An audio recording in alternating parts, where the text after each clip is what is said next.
my last question is, what are the greatest financial myths we've been taught in the black community? The greatest financial myth, I think, is that the harder you work, you know, that's going to lead to success.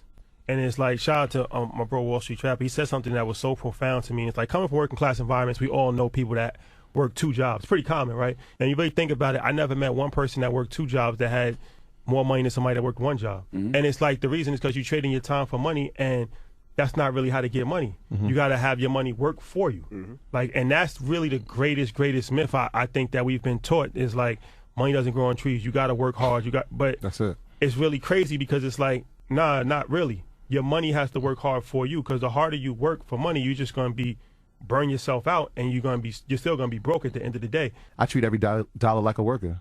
If I have to work for you, now you have to go work for me. And so I have to have every dollar working. We need to make money every day. And so when you start getting that mindset, like I said earlier, it changes the game for you. Yep.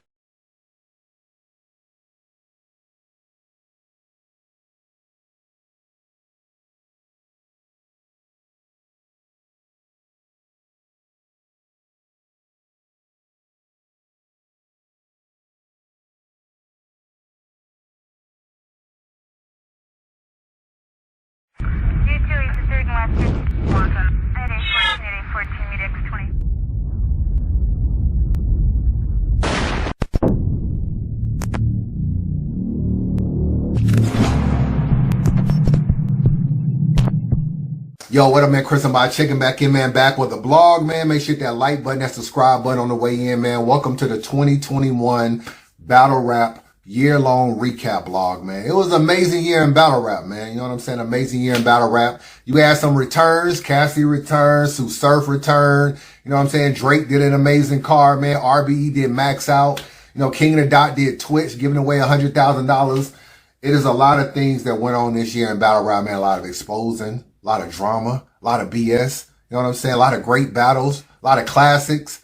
A lot went on in battle rap this year, man. It's only right that we relive the entire year in battle rap. How long do you think it'd take me to do this blog?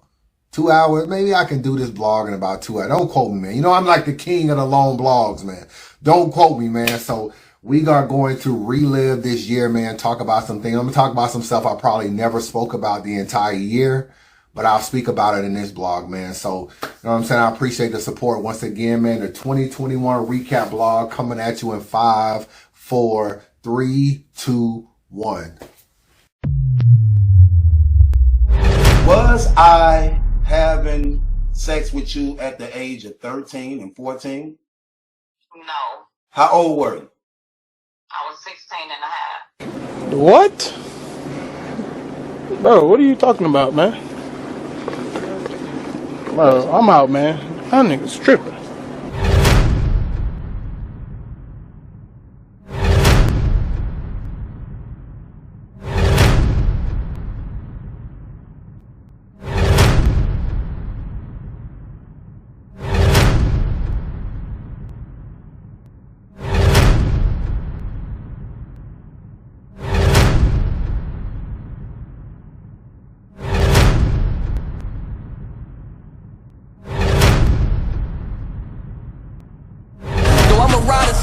I mean, gut it, don't pay, cause I got the bill.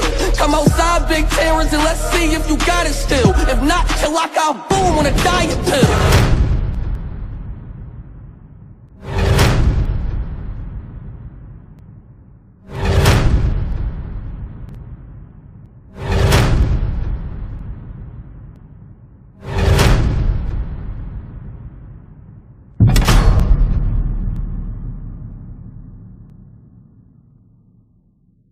All right, man, before I get into the year, I want to address something about the stock drop list that I just recently put out. I appreciate everybody that watched it. A lot of y'all asked me why K-Shine was not on the list. And I do realize K-Shine didn't, in my opinion, did not have a great year. And he didn't go overlooked. You know what I'm saying? I definitely looked at K-Shine's year. But I kind of was thinking about it, man, and I realized I caught an interview that he did where he talked about he had a major loss this year. I was going through some personal shit, you know, with losing my daughter and shit like that. In battle rap, man, people kind of use those things against you.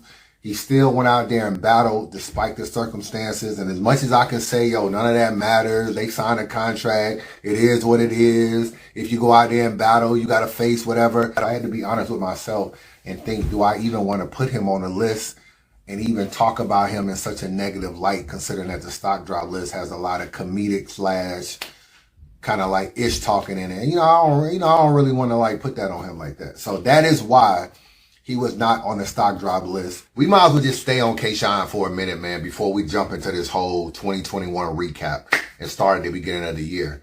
Obviously, NWX broke up. That was a big story this year.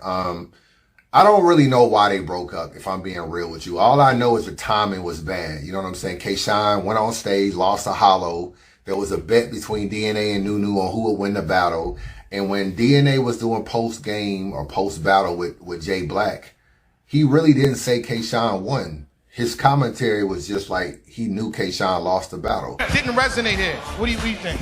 I mean, yo, sometimes when you write that shit, you can spit that shit to a rapper and they could go crazy and it doesn't resonate with the crowd. Okay. You feel me? Okay. So, you know what I'm saying? That's what happened. Okay. A lot of times with these crews and stuff, man, people want you to publicly support them. You know what I'm saying? And when you don't do that, I feel like right after that was when DNA was like, yo, NWX is done. I don't think that that's the singular thing that stopped it. But that could have been the icing on the cake, bro. Because I know, like, bro, you can ask anybody if someone won or lost a battle. The nigga could have got bodied and the dude would be like, man, I think he'll win on cam. Like, niggas always kind of have your back. And DNA kind of was like, honestly, DNA kept it real. If we being honest, he kept it real. And sometimes keeping it real, like, it caused friction between people. So I don't really know, man. There's a lot of people in DNA. You had, a lot of people in NWX, the Fonz and Don Marino and all these different people. So I don't really know what happened, to be real with you.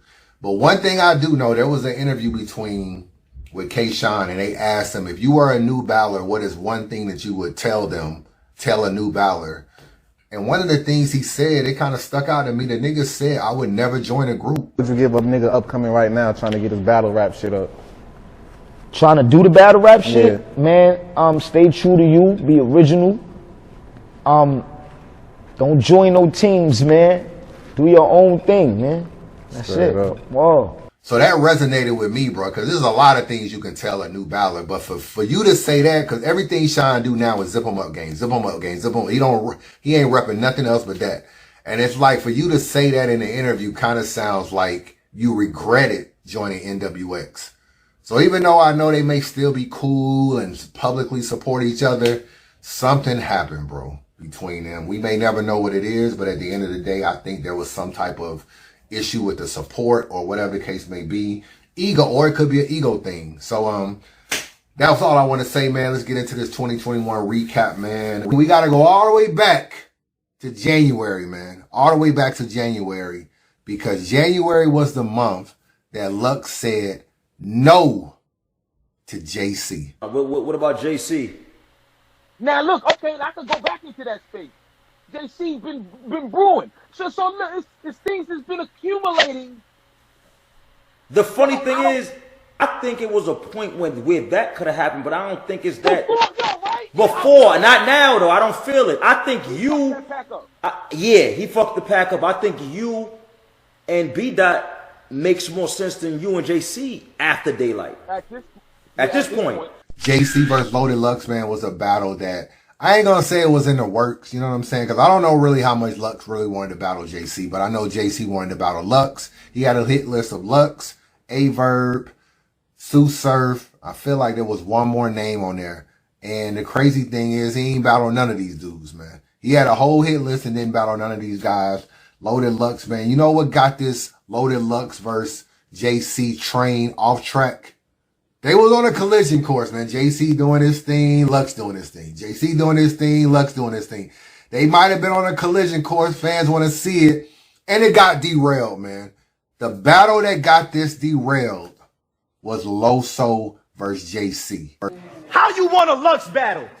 You've stolen deposits and backed out the day of. Haven't you done enough scandals? Yo, I'm really starting to think JC stands for just cancel. I mean, I sympathize in a sense, that this man can't handle all this hating? I just figure with a name like Carter, through all the drama, you would have some dedication. I'm just saying, how you claim to be a feature act, but don't have the business mindset to act like the features act. Let's take that little list that you seem to have. Clips don't battle in Kentucky to increase his stats. Surf not doing one-rounders for some measly cash. Verb on Warrior Island, he not hanging out with you on his worst day. And Lux will never back out on a small league battle, well, because he would never take them in the first place. Loso battled JC and pretty much beat him clearly, bro. He got one of the clearest victories on JC in JC's entire career, bro. There's a lot of battles JC had that you can look at it, you can be like, oh, this is debatable. I think so-and-so won. He got one of the clearest wins on JC, man. I don't know if it might be a 30. I ain't gonna lie. It felt like it was a 30 when I watched it. And I think, you can't oversaturate yourself when you're trying to get a Lux battle, man. You got to kind of come up with a hit list and stick to it. So that ship has definitely sailed, man. Another thing that happened in January was Nunu Nails spoke on Norbs' lawsuit, which was kind of controversial at the time because URL really hadn't really said anything about Norbs, to keep it real with you, man. So for Nunu to kind of step out and be the spokesperson and say stuff about Norbs, it was kind of shocking. Any, I guess, lawsuit, you always gonna go to something ridiculous. I don't even see him getting $40. Like, I don't see him getting anything. He was paid for hire. What do you mean by that? From what I've known since I've been around since 2012, paid for hire. He was never in a boss position. Out of pocket for that shit. Way out of pocket. What do you gain from that? I don't really understand this, bro. I gotta be honest with you. I don't understand this. I know it's a lawsuit. I know URL is trying to make Norbs look like a consultant. Norbs is trying to say he's the owner. Apparently there's no paperwork and everything is verbal. Verbal contracts do hold up in court. I don't know how this is going to play out, man, but I just want everything fair across the board when it comes to URL. I don't want URL to be done. I don't want Norbs to be broke. So I hope they can have a happy medium where URL can still do battles and Norbs can get his money for what he put in for the culture. That's what I hope for this whole situation. But the Nunu part, bruh, when URL was formed, Nunu was not even around. She wasn't even around. You know what I'm saying? Like, she was only going to like Queen of the Ring events and dating C3. That was her battle rap career, running around with Boss Chick Rain. She was not around when they were building these first cars. I'm talking about like Deacon Frost and Big T. And that ain't special because you came from her. All it's gonna get is a crib shot up and a slain mother. Don't let me hear you cremating her. I go to the crib and LeBron James the remains of it. So I kind of feel like she was put up to say it. You know what I'm saying? I kind of feel like somebody told her, because URL has been very calculating when it comes to this lawsuit about not speaking public. So for her to speak so freely, it's almost like someone said, yo, go on camera and say this is what Norbs did. So that was something that happened this year, and that was kind of shocking, to be real with you. Sway Seva battled Swamp, man. This was a very important battle for Swamp because he had just came off the KCJ battle and he lost. And he was kind of running with the narrative like, I had yet to lose to a guy though. So he battled Swave and he beat Swave. I gotta be real with you. And he needed that win because people were wondering like, okay, are you more hype or is everything real? You know what I'm saying? You got clipped by KCJ and this was a good victory for him, man. It just went to show that at any time, Swamp is a talent, bro. And you know what I'm saying? I feel like he has the ability to kind of be where Easy the Block Captain is. He just isn't there yet. You know what I'm saying? He just isn't there yet. But he has the ability to be there. And it wouldn't be bad of them to battle. Rap sheet, you better ask about me, boy. I pack heat. Made it to the top just to jump in these niggas' back seat. I'm loaded up, sticks on deck. I'm stockpiling. You went from the gutter to wave riding and rock climbing. B Magic and Dre Dennis battle, bro. B Magic and Dre Dennis battle. And shout out to Magic, but the nigga choked like he normally was doing like earlier in the year. You know what I'm saying? Nigga went on a serious choking spree. You remember this nigga battle Mav Hoffa, bro, and choked in like the first bar of the battle. Everybody knew that he would die when they reached the call. I don't fuck with snakes, but you. I don't fuck with snakes, but this body will tell it all. This body will tell it all. Damn. I don't fuck with snakes, but this body will tell it all. Shit, cuz.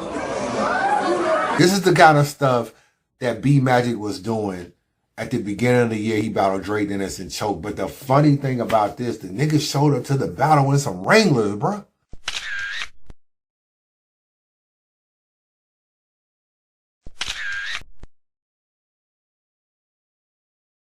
That ain't right, man. Come on, man. This ain't right. Boo! Are you kidding me, man? Boo! Boo! This ain't right, man. Boo! This ain't right. Boo! Boo! Oh. Bro, ain't no way you showed up to the battle in some Wranglers, my nigga. Bro, look at them jeans. Wranglers, my nigga. No, no, no. No, no, no, no. You got to get you some better jeans, bro. You got to get you some better jeans, man. I don't know. I know that ain't the St. Louis swag. I done been to St. Louis a few times. Niggas is not rocking no Wranglers, bro. But how did he know? How he found out? Them was not what's up, bro. And they was clowning you when you came down here to Atlanta in the Wranglers. Niggas choked in the Wranglers, bro. The nigga choked in the Wranglers. Shit was crazy, man. DNA and Geechee happened. This was one of the first super fights of the year, man. So, this was a good card. Yeah, DNA and Geechee, Danny and Drugs. You know, Danny had that crazy third round versus Drugs. Who else was on this card, man? Easy to Block Captain and T-Top was on this card. That was crazy. Run Nitty Don Marino. I looked on the app recently. Geechee Gotti is beating DNA on the app, bro. Geechee Gotti is beating DNA on the app. The Gary stuff was crazy. You look like a Gary. That was crazy. You's a nerd. Nigga, you soft. Nigga, you frail. Nigga, you look like you a tail. Nigga, you's a buster. Nigga, you's a sucker. Nigga, you look like if the bitch told you she fucked another nigga but say she won't do it again. Nigga, you look like you a truster. Nigga, you's a weirdo. Nigga, you scary. Eric, nigga, you look like your name Gary. But to me, T-Top and Easy to Block Captain kind of stole the show because it was kind of Easy's breaking out party for what has become a stellar year for this dude, bro. If I target you, the bear, then hibernation is how I market you. I make beeping through a metal detector be a part of you. Warning shots can work on your cardio. And for that rock you selling, a Colombian necktie can expose a nigga with no audio. Don't play with me, nigga.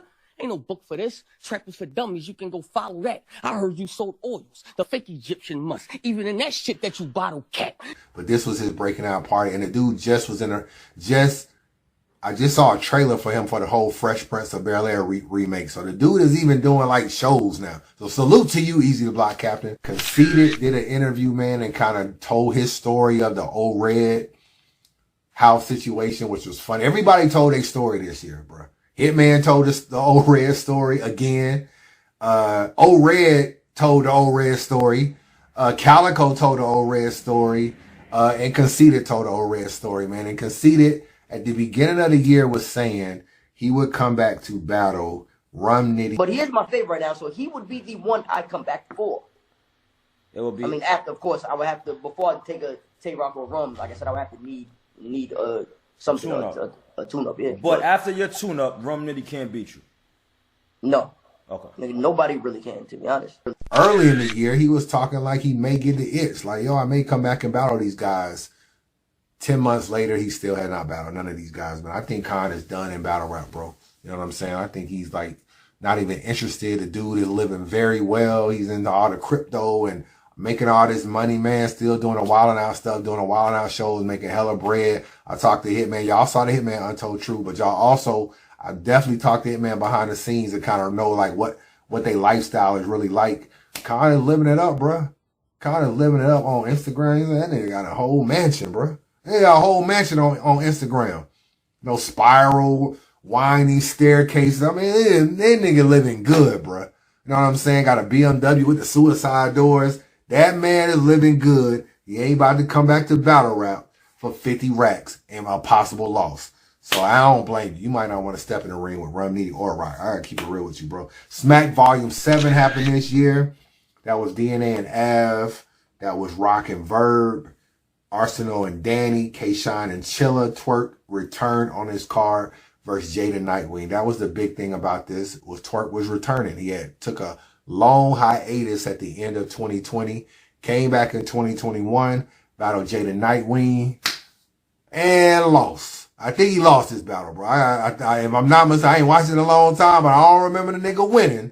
I remember Jada Nightwing I think winning this battle, edging this battle. I need to look on the app and see who's winning this battle. I'm looking in your eyes, not that rag or the signs you chucking. Cause 9 times out of 10, it's a nigga your size who tucks it. Yet it's finna be a bag. I knew that before I ever seen a crash. Niggas shot up your whip when you wasn't in it. Even your enemies are trash. Twerk choked in the 3rd round. He had a long first. His first was long as hell, but I don't remember who really won this battle. Part of me feel like Jada Knight when he might have won.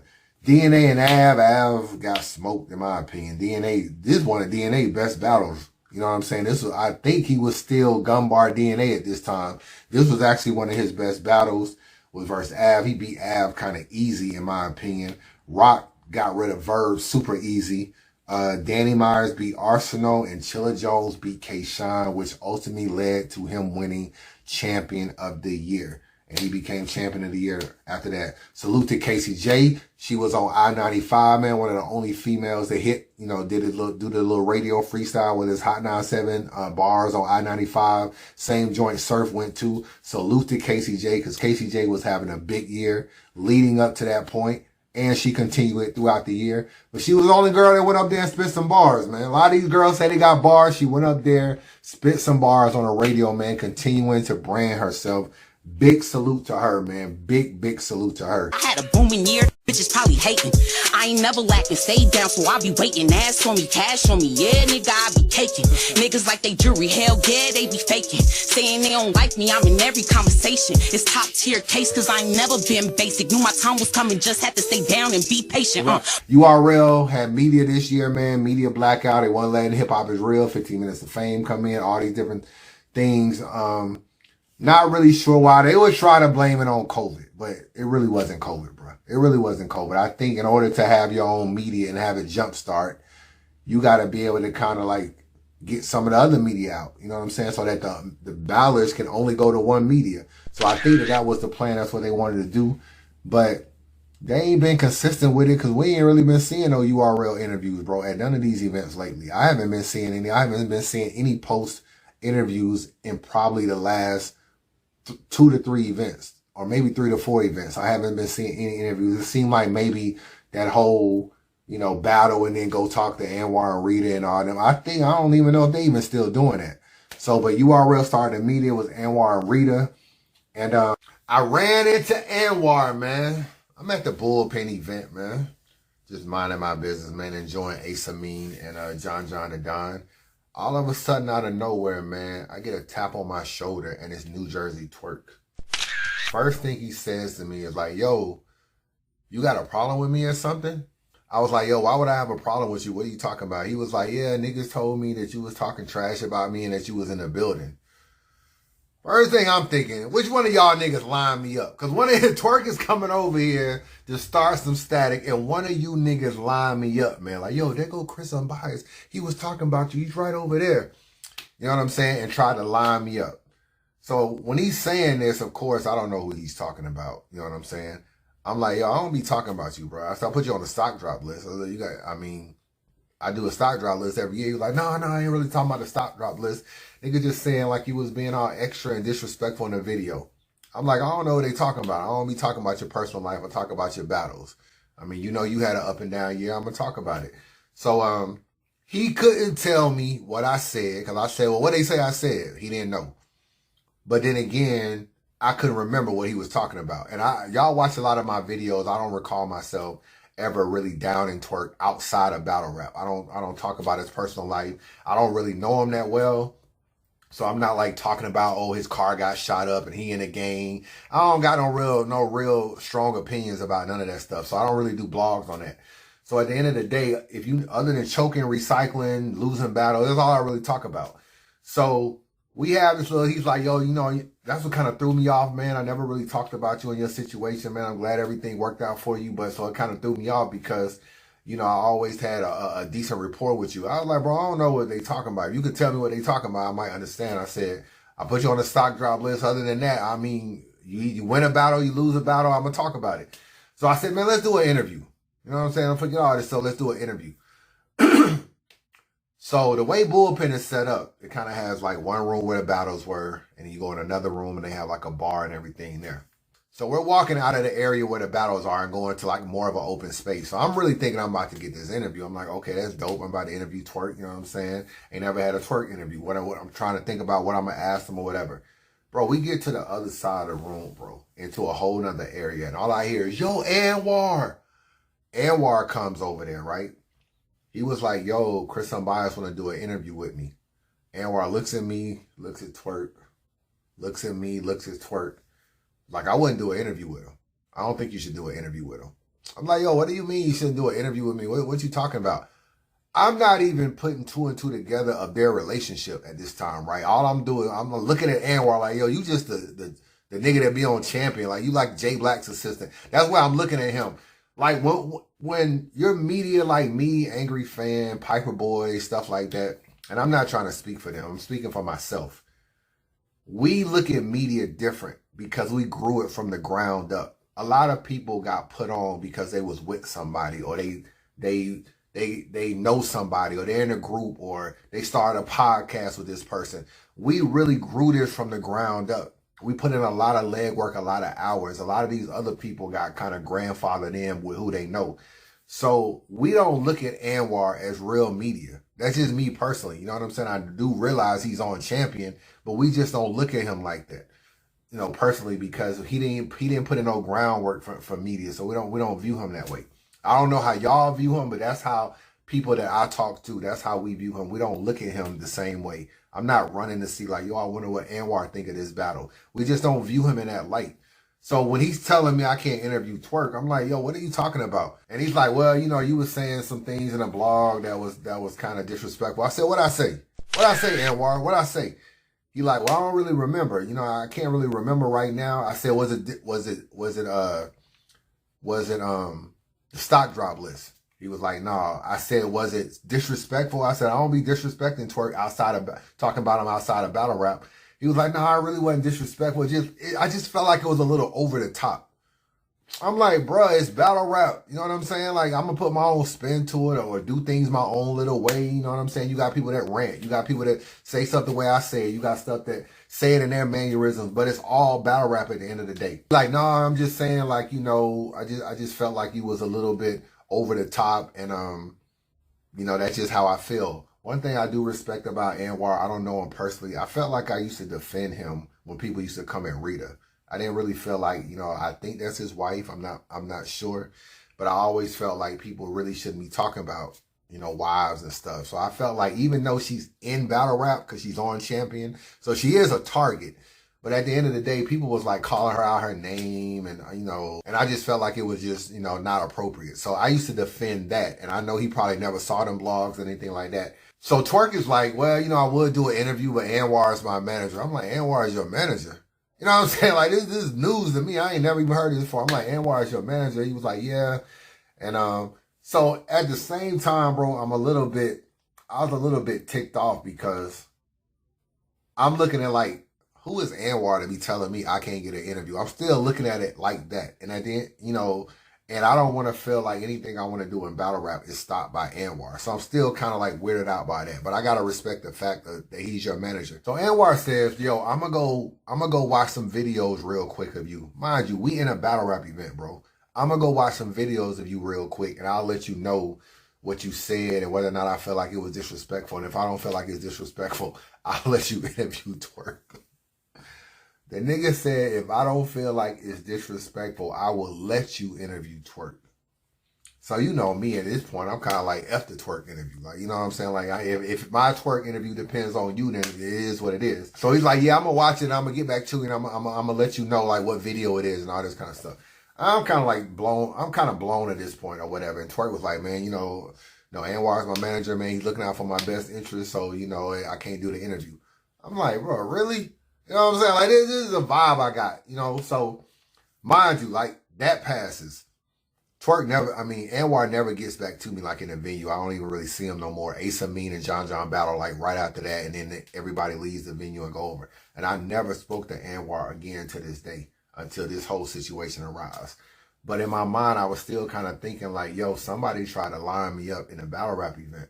You know what I'm saying? Like the way Twerk approached me was just kind of like, yo, niggas told me you was in the building. What do you mean by that? Like, what does that mean? Niggas told you I was in the building. Like, yo, there he goes, get him. So I don't know who it was. It was a lot of people at the time I didn't get along with. I didn't get along with Hitman. He was in the building. I didn't get along with Polo at the time either. He was in the building. So mind you, my mind is spinning like, yo, who told Twerk this? Like, yo, Chris be talking about you and he's in the building. I do remember a conversation I had with P, and P told me like, yo, Twerk was gonna beat you up at an event or beat you up when he saw you over some stuff you said about Anwar. Maybe y'all can remind me what I be saying about Anwar. I don't remember anything I say about Anwar, bro, to be honest with you. Like, I defended his girl from getting like cursed out. People trying to call her a slut and everything over the whole B Magic interview. I defended that. I don't agree with all that battle truth stuff when he be getting at Anwar girl. I don't agree with none of that. So I defended that. And I don't talk about Anwar, bro. You know what I'm saying? Other than like me saying like, I may say like, you know, I don't know. I don't know. Like, I don't view them as like real media like that. But at the end of the day, I just don't know what I said that would be considered fighting over. You know what I'm saying? Like, I may feel like you're not great media, but that's just an opinion. Like, somebody may say I'm not great media. I ain't trying to beat you up at an event. So my thing is like, I don't quite get it of what I said about Anwar. Like, you need to be fighting the niggas that's talking about Rita, not me. I don't be talking about Rita. So that was just the thing about that. Twerk did give me props that I came outside. I'm not like, he actually said, yo, you not like Battle Truth. You will come outside. He did say that. And that he respected me for that. But it kind of bothered me, bro, to the point I called Twerk like about a month after that. I was like, bro, you really won't do no interview, bro, because of Anwar? He was like, man, Anwar, my manager, man. Like, he said I can't do an interview. I can't do an interview. And I know he don't go around asking everybody, yo, check with Anwar before I interview you. So it's just a thing with me. And I know I'm not in the caffeine thing. I don't sit at the cool table. I'm not in spaces. I'm not within URL, you know, whatever, in the circle of URL like that. So I get it. I don't run in that circle. So I'm probably considered an outcast. But one thing about media, bro, I kind of feel like Anwar was media before he was ever a manager. And I don't think he understands the power of an untold truth for Twerk. I could really change people's perception of him, or at least give them a different look. Because one thing people don't ask Twerk is about the car accident, about remembering his bars, about his process, about really deep detail, like really deep detail about what goes through. We don't know nothing about Twerk. We don't know how he feels after a battle. Like, how was he when he choked versus KCJ? Like, what was his mood or what was his vibe? We don't really know how he felt after the whole battle he just had, the one rounder with Brandon. Like, we don't really know what happens when the camera's cut off. Like, what are you doing when you back at the hotel? Who's talking to you? Like what are you thinking a day or two later? Untold Truth could peel back those layers and give you an insight of him, and you may change your opinion of him or at least understand him better. And Anwar doesn't understand the power of an untold truth like that. He's so caught up in oh, you said something about Twerk. He don't even realize I'm probably one of the only people in battle rap that could actually help Twerk. That could really help Twerk probably more than he knows. But it just is what it is. You messing with minors. You messing with minors. That is probably so. And not only probably so, it was so.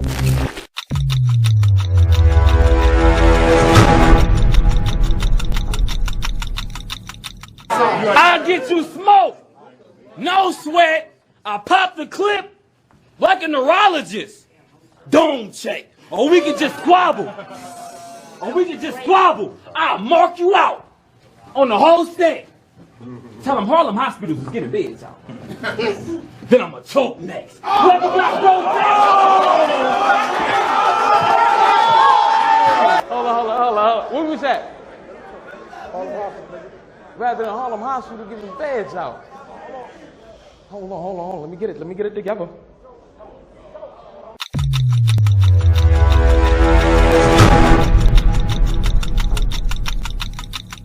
Next was Easy to Block's Captain's top tier diss, man, which pretty much was a response to Calico And it was perfect, bro.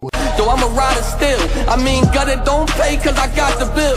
Come outside, big terrors, and let's see if you got it still. If not, chill like I'll boom on a diet pill. It was perfect. The beat was perfect. The lyrics were perfect. The visuals were perfect. Easy was just basically a marketing genius when it came to this. A marketing genius. He shot a video. He dissed everybody. He picked a dope beat that a lot of people wanted to jump on. And everybody jumped on it. They did a remix, which was fire.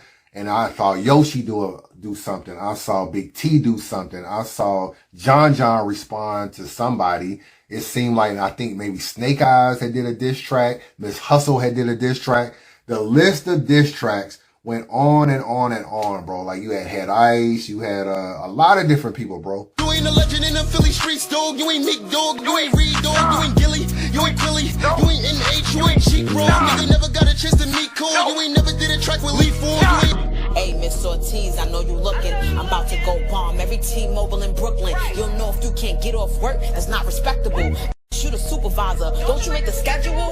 Till like I boo on a diet pill, this work, nigga. I probably look better than you. I take off this shirt, nigga. They supposed to be the new surf, nigga. You seen what happened to surf, nigga. And it all started because of Easy. That was the year of diss tracks. And Easy pretty much, salute to Cal, because Cal started it. But Easy just took it and ran with it, bro. Next up, John the Don battle Ace Amin, man. This was down here on Bullpen, man. Pretty good battle, man, considering the circumstance and everything. I feel like Ace Amin won the war, bro, of this whole situation, even though I got him losing the battle. Even though I feel like John won, he won. You feel me? Like, it's kind of weird. He said in this third round, I'm gonna win on camera anyway. It's kind of weird. It's kind of weird. It's kind of weird because he had the world thinking that this was going to be something that. Man, I give that man praise for that because I didn't know what was going to happen. Everybody thought that it was going to be something. This nigga got through it for the culture. And let me explain. If you know the history of this whole situation, you know, pretty much, I guess, whatever happened between John and Ace Amin, there was a little bit of either an argument or altercation, whatever the case, and John pulled out a weapon on Ace Amin. And this was right before he battled, I think, Fonz on Ultimate Madness.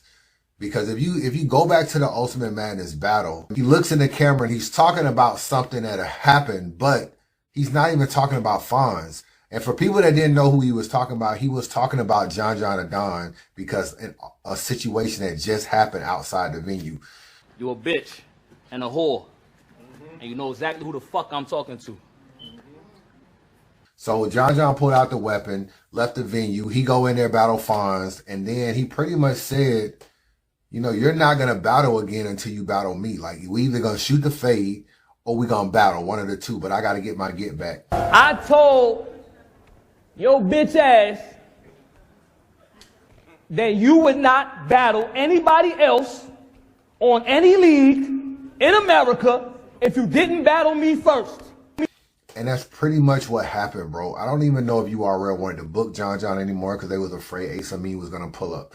So what ends up happening is John sets the battle up on his league and basically pays Ace Amin. You know what I'm saying? It was a nice event, one of the first event back open with COVID. So it was a good event. You know what I'm saying? A lot of people was in the building.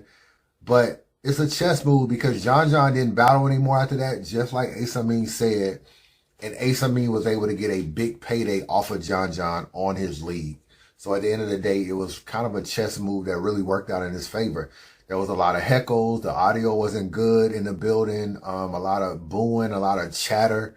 And Ace Amin weathered the storm, bro. You know what I'm saying? He weathered the storm, gave a pretty close battle. I got John winning, but it can be argued, it's debatable. But so to come down there, like, it's hard to beat John in Atlanta, bro, on his own league. So to come down there and hold your own, I feel like he kind of won the war. And he followed that up with the surf battle that John lost. That was his year, bro. He could have been on the stock drop list. He really could have been on the stock drop list. I was contemplating putting him on. That was his year. And he doesn't even want to battle anymore. I mean, I don't know. He's a part of Midnight Madness on Hitman's team. So maybe if he ever wants to get in the ring, he can get in the ring. But that is John and Ace Amin. So salute to these two on that. Kings and Queens, man. Coffee and T-Top. kind of headlined this event or was the breakout battle. You know, obviously Rock went viral with Official. I'm gonna keep it going. You got a cotton candy on a cone body, bitch. Also went crazy on Vixen, Hustle beat Verb. But Coffee showed improved, man. Stage is my girl, Coffee. We about to grind this nigga up. You feel me? Let's go. Who flipped the coin? I'm gonna flip the coin. Oh, she ready. Damn, son. Yo, y'all searched that at the door? Word. Yeah, that's some gangster shit. What's up? Let's go. Calling? You think I give a fuck what these ladies like about me, nigga? Yeah. And she showed improving that when I go back to a good Coffee and think like, can Coffee hang with some of these other girls? Because Coffee is nice, but I really don't feel like there's some girls in battle rap I don't really feel like she can beat. And then you got Cassidy and Hitman. Obviously, you got the Face Off. Did 3 million views. Never will be done again in battle rap history. The battle, it got 1 million views in 36 hours, bro. Hitman versus Cassidy got 1 million views in 36 hours. Before your ass got smack involved, you was playing basketball on the ground balling. So I signed you Spalding. I ain't had time for talking. I signed this nigga Spalding. They got me battling a nigga that I signed the autograph for. I still got Hitman winning that battle, but Cassidy might have won the war, man. Just like made people like him again, made people respect him again, made people care about whatever he got going on in battle rap, and it parlayed him to getting a crazy payday from URL for Freeway. And he gonna beat Freeway. And after he beat Freeway, he gonna be in these interviews talking crazy again, acting like he the energy and he is battle rap. And it's just like, I already see it coming. I already see it coming, bro. He gonna be like, yo, these niggas can't beat me. I'm the science. I'm the energy.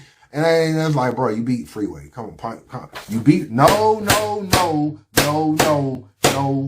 All you did was beat Freeway, my nigga. Pipe down. You ain't do nothing crazy. You just beat Freeway. But that's what's gonna be going on with Cassidy after he beats Freeway. It's like, I don't even want to watch these interviews because he's going to be talking crazy. And all these people that's interviewing him is going to be riding hard. Like, yo, my nigga, you just coming off that Freeway battle. That was crazy. Like, you beat a legend and you beat this. They're going to be trying to hype Freeway up when Freeway is trash. And everybody's expecting Cassidy to 30 this nigga. But they finna get in these interviews and act like Cassidy beat Loaded Lux. Watch. I already see it. Watch how these niggas be, bro. These niggas be killing me, bro. Sirius Jones backed out of the max out, talking about his Pigo won't let him come. But I gotta give Sirius Jones a lot of credit, bro. He didn't really turn. ARP killed him in that blog, bro. ARP literally killed him in that blog. And I thought it was gonna be the end of Jones, bro. Not just the blog. I thought Rum Nitty was gonna spank him, and then the blog on top of the Rum Nitty spanking was gonna be the end of Jones. But Jones really flipped everything to where people think he beat Rum Nitty, think he beat JC, think he beat Chilla. So now it's like the nigga didn't beat 3 great names if he did win those battles. You know what I'm saying? If you got him winning those, and Swamp, I can't even forget Swamp. If you got him winning those battles, that is a hell of a turnaround, bro. From getting killed. ARP dropped about 200K on a blog. Not a battle. He got battles that do 200K. He dropped about 200,000 views on a blog, bro. That's almost unheard of. A response diss blog he dropped on Sirius Jones. And those kind of things, man, mixed with the battle could have really ended him.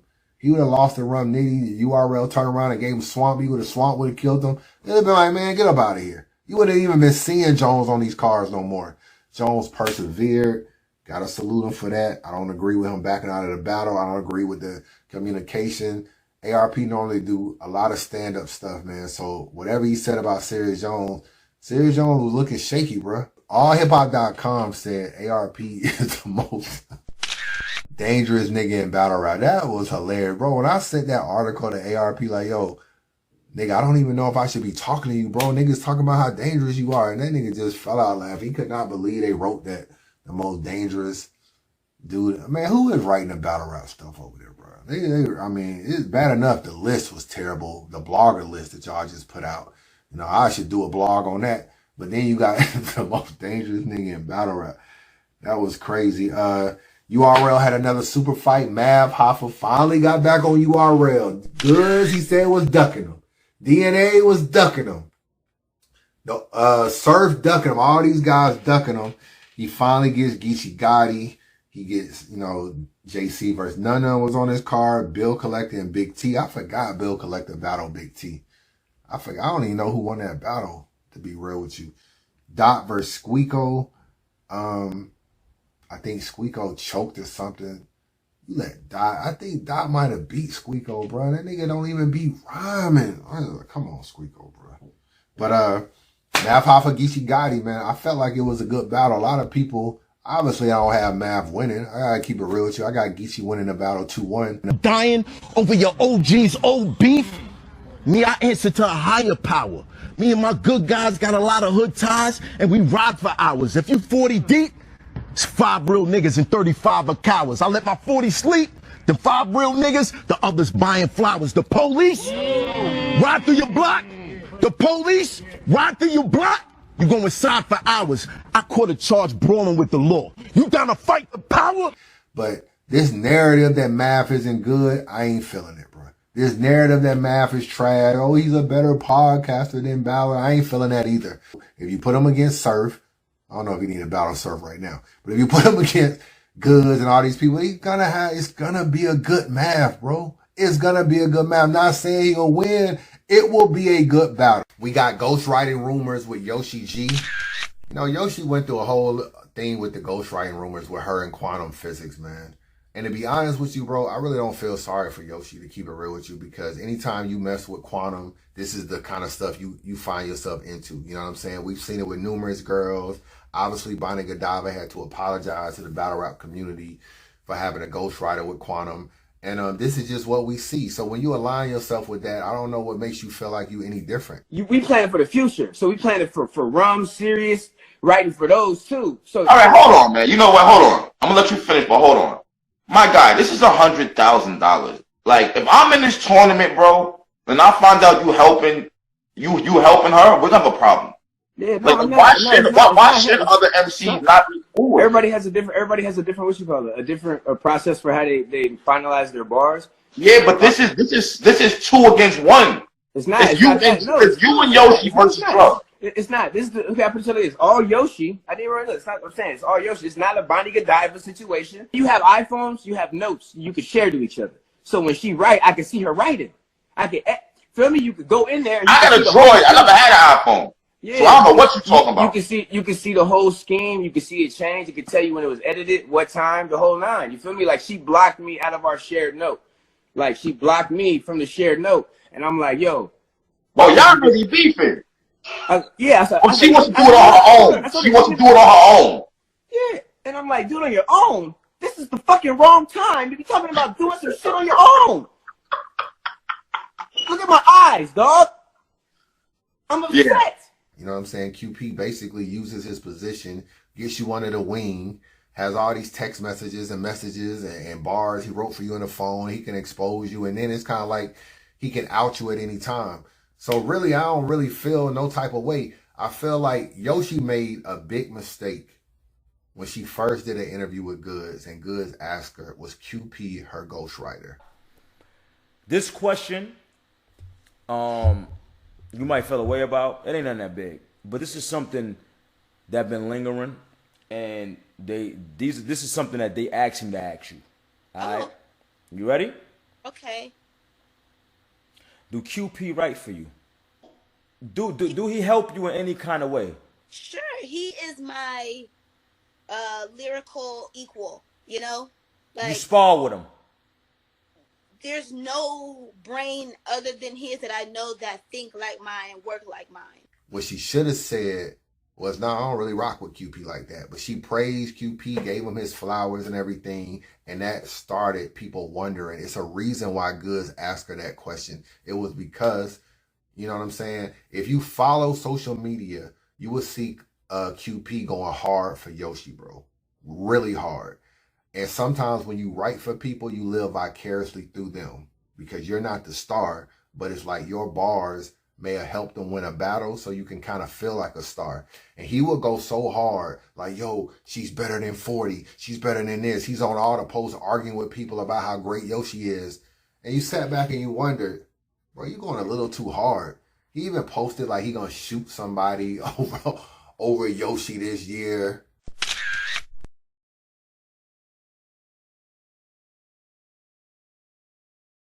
What do you mean you're going to shoot somebody over Yoshi? You know what I'm saying? It's like you way too invested in this. You know what I'm saying? For it not to be, for it to just be like a simple, like little battle rap friendship. You way too invested in this. And so for me, you know, I don't know. I mean, it kind of came out, I guess, that he had wrote some rounds. I guess she got a little bit of help, but then she didn't want any help in the drugs battle. And I don't know. It's just a stigma that's going to stick with her. Because one thing I do know is that her Tory Doe battle don't sound like her drugs battle. And her drugs battle don't sound like her Lady Caution battle. And that's something that she just going to always have to deal with. It just is what it is. Because one thing I do feel like that third round versus Tory Doe.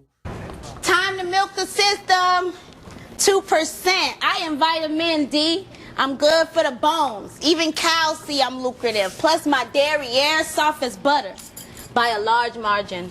Look how smooth it is. But Smack, who is this? Pussy singing to the tuna fish. This ain't word of mouth. That's right from her coochie lips. Little fruit can't even produce a bit. I don't see you busting a grape. I should squeeze on you since you ain't got the juice for this. That was all Quantum. That's Quantum stamp over it. That's some of the best scheming that you're going to hear. And that's Quantum, bro. All day long. That's how I feel about it. And I said that before. And I stand on that. Quantum got mad about it. I'm saying, I don't really care. You know what I'm saying? I don't care about none of that. But, she gonna have to deal with that, and that's why the Bardashians don't want to battle her, bro. A lot of that is they just like, yo, we feel like you got a ghostwriter. They call her QP on social media. They don't even call her Yoshi. They call her QP, and that's why they don't want to battle her. When Tory battled Yoshi, no one knew QP was cool. Why are there people and fans in there saying, yo, this sounds like QP vibes? Like this raps is kind of like QP. Then come to find out, QP said he helped you. Randomly. Look, the fucking irony. What a coincidence. If after that Tory shit, if after she got exposed, if she would have rapped like Tory versus drugs, then hey, I'd have been like, yo, this bitch is going crazy. But that's not the situation. So, I'm sorry. I just won't battle her. I don't have respect for her. Because they just like, yo, I'm not battling you and your ghostwriter. So whether or not it's fair, I'm not even saying it's fair. I don't know what Yoshi got going on or know her enough to know. You know what I'm saying? I've seen her growth, and I hosted one of her first battles, so I know how she used to rap versus how she rap now. But at the end of the day, there does come a time, because a lot of people like to hide. Like Quantum, he likes to hide behind his whole, well, I'm not really, I'm just proofreading. I'm just adjusting. I'm just fixing stuff here and there. There comes a time, bro, when you can help somebody too much that it switches over from help to ghostwriting. I don't really know the percentage, but there does come a time like I can help you so much that I kind of ghost wrote for you. And that's what people gotta be leery of, because yo, if I write a round for you, it don't matter that you wrote the other 2 rounds. I ghost wrote for you because I wrote 1/3 of your battle. So it's like, what percentage does it get to the point where it transfers over from just minimum help to ghostwriting? And if I'm writing more, the majority of your round or whatever, I ghost roll for you. It just is what it is. And it's just a stigma she's going to have to deal with. And you know what I'm saying? Hopefully she can move on from it. I don't think she's that bad as like Bonnie was. Bonnie just had to come out, own it, and apologize. Yoshi's been able to duck and dodge, but she definitely got some help from Quantum. It ain't no doubt about it. And that's just another bad stigma of female battle rap. 40 Cal lost his daughter this year. Very tragic, man. I don't want to say lost. I really don't know what happened, to be honest with you. I think it was probably, if I'm not mistaken, they were looking at it like it was a suicide. They were saying, based on text messages about her talking about, you know, jumping over the ledge or committing suicide or something, they thought that she jumped over this big rail into the damn ocean and just the ravine took her away.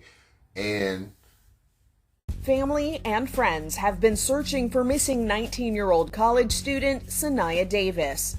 But on Thursday, authorities made a sad announcement. A exhaustive search has been done. and an exhaustive review of the records and evidence has been conducted, and it appears that this poor girl took her own life.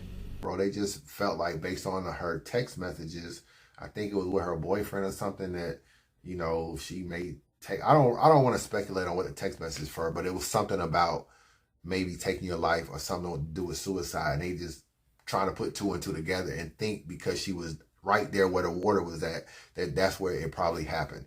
But there's no camera works, there's no pictures, there's no nothing to confirm that. And I don't know if it's still an active investigation, but I'm not, it looked like they were ruling it as a suicide and not really pursuing it, which is kind of, it just goes to show, man, that they don't really treat black missing people like they treat white missing people. It's just, bro, do you realize they still trying to figure out who killed JonBenet Ramsey, bro?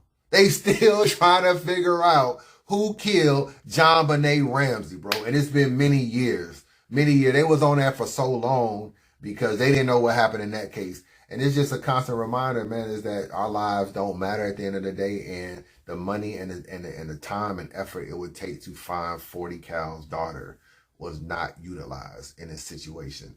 And I don't really know where it stands now. I don't really know. I ain't never really met 40 Cal or talked to him, but hopefully he's in good spirits, and just definitely a tragedy, man. Definitely a tragedy. You had the Ultimate Madness 3 tournament, man. Obviously, that was won by Rum Nitty and Geechee Gotti. It came out later on when they were doing the Champion of the Year that Geechee Gotti was actually the person that was voted to win that battle.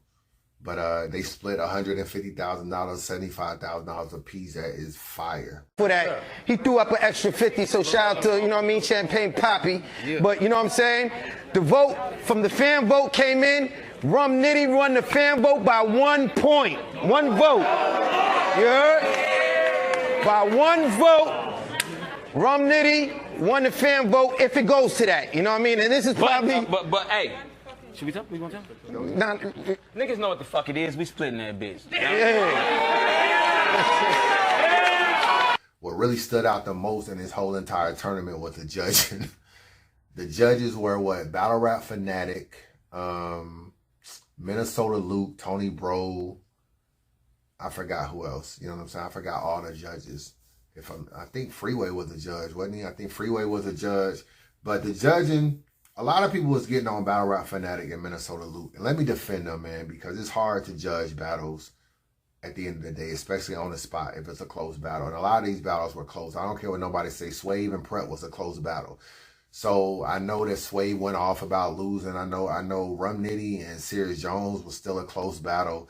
So it could go either way. So I know the narratives is like, oh, Serious Jones got cheated, Swave got cheated. But it's kind of hard to judge battles. You know, some of that stuff that they were using to judge, maybe I wouldn't have done, like as far as like, oh, you're too close, you're invading someone's space, or you're making gestures while they rap or whatever. It is certain things I don't like. I don't like certain things about the gestures and stuff as well. Like if a nigga rapping, I don't like a nigga doing like this and doing, like I don't really like all that either. I'm not saying I'll take any points away, but I don't care for it in a battle. Those think they called the right rounds? I'm not gonna lie. Okay. I take a loss gracefully. I'm not, you know, if I really felt like I lost, I would say, I thought, you know. Right. This third round, I didn't even know he was talking about half of that shit, bro. Walked around and asked niggas. Everybody's saying I got cheated. Now, they could be just saying that because it's me asking. Right. But, yo, my nigga, I'm a real nigga. I can tell y'all when I feel like I really lost. I ain't lose this fucking battle, P. I did not lose this fucking battle, and I'm tight. Because if it was any other thing, around 100K on the line, I wouldn't even care. Right. It's 100K on the line. Niggas gotta get credible judges. How I love Freeway, that's my nigga, but how versed is he on battle rap? We don't. I said a lot of references that is within the culture. If he not following, he wouldn't get it. But it is hard to be a judge, man. I felt like they got a short end of the stick of that. What really bothered me about the judges, if I'm being real with you, was Freeway, bro. Freeway was the worst judge, and I feel like he got off. First of all, he said a battle was a tie. Nigga, you a judge for a reason. You got to pick a winner. That was the first thing. But not only that, there were chokes, there were stumbles, and you are an artist that you have to remember your material, perform it live, the whole nine. You have a certain expertise that Battle Rap Fanatic, Minnesota Luke, Tony Bro don't have. You're actually a real artist You actually perform for a living. You actually have stood in front of major crowds and had to remember your bars, keep your energy up, control your breathing while rapping. You didn't give us no tidbits on anything to help you remember stuff, help you remember bars, help you get over nerves. Nothing, bro. Like, he provided zero insight into that. And it's just like, it's just crazy. And then URL rewards them with a Freeway and Cass battle. It's just like, so, I mean, y'all was on Battle Rap Fanatic and Minnesota Loot, but I was on Freeway. I felt like he was definitely the worst judge. And I'm not so sure Minnesota Loot and Battle Fanatic should have got nearly as much flack as they got. You messing with minors. You messing with minors. That is probably so. And not only probably so, it was so.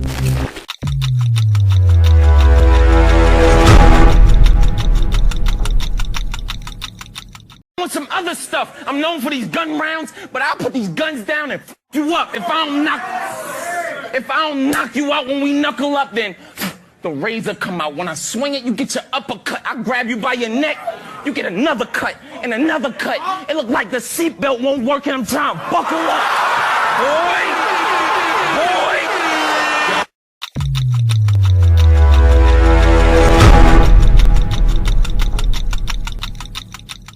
You had Surviving P.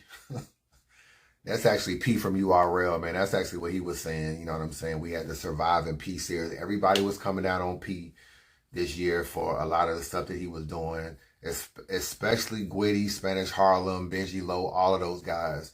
And to be honest with you, man, this was interesting the way it played out. I was really looking for that looking forward to the card that P was putting together, about having everybody battle and whether or not you win, you got to sit down. And I wanted to see how it play out, man. You had Jack Boy May, Ace Amin, Gwitty, all these people in it. I wanted to see how it play out, and I felt like some people was going to lose their spot.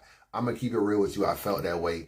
And come to find out, URL didn't even approve it. And it was promo, all kinds of shit popping off, and I wanted to see niggas battle, actually. So can you please explain why that card did not happen, sir?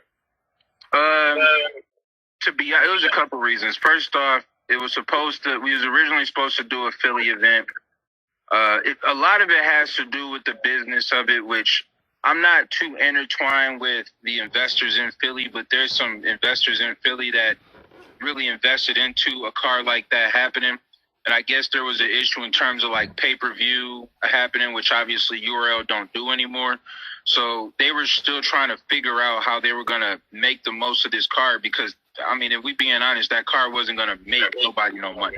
You know what I'm saying? Like, nobody, some of them battles people wasn't really checking to see, like, to be just, if we keeping it real.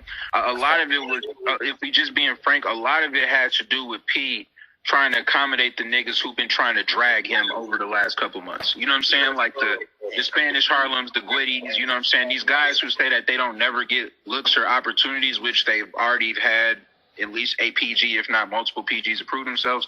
But I guess that's neither here nor there.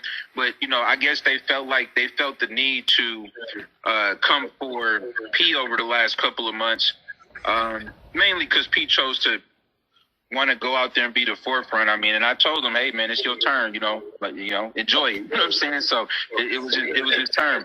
But at the end of the day, man, you know, I think that P was trying to appease these niggas, and I think that once the budget came down to what the shit was going to cost, it really just didn't make sense. Like, at bottom line, you know what I'm saying? Like it was going to be a complete loss. There was no financial win in booking these niggas. Like, niggas wasn't asking for it. It was really just P trying to be like, oh, well, I ain't doing this. Well, check this out. Which that's honorable on his end. But once the higher ups really got wind of what it was going to cost, it just didn't make sense.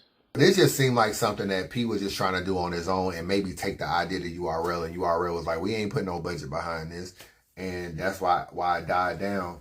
But, P, in my opinion, man, should have just stayed out of the limelight. He got thrust into the limelight with the whole shooter situation. And from there, he was in all of these angry fan IGs looking terrible, bro. He was just looking terrible. Some of the stuff he said, he was contradicting himself. He was just, you know, just coming off as arrogant, coming off as entitled, coming off as all kind of stuff.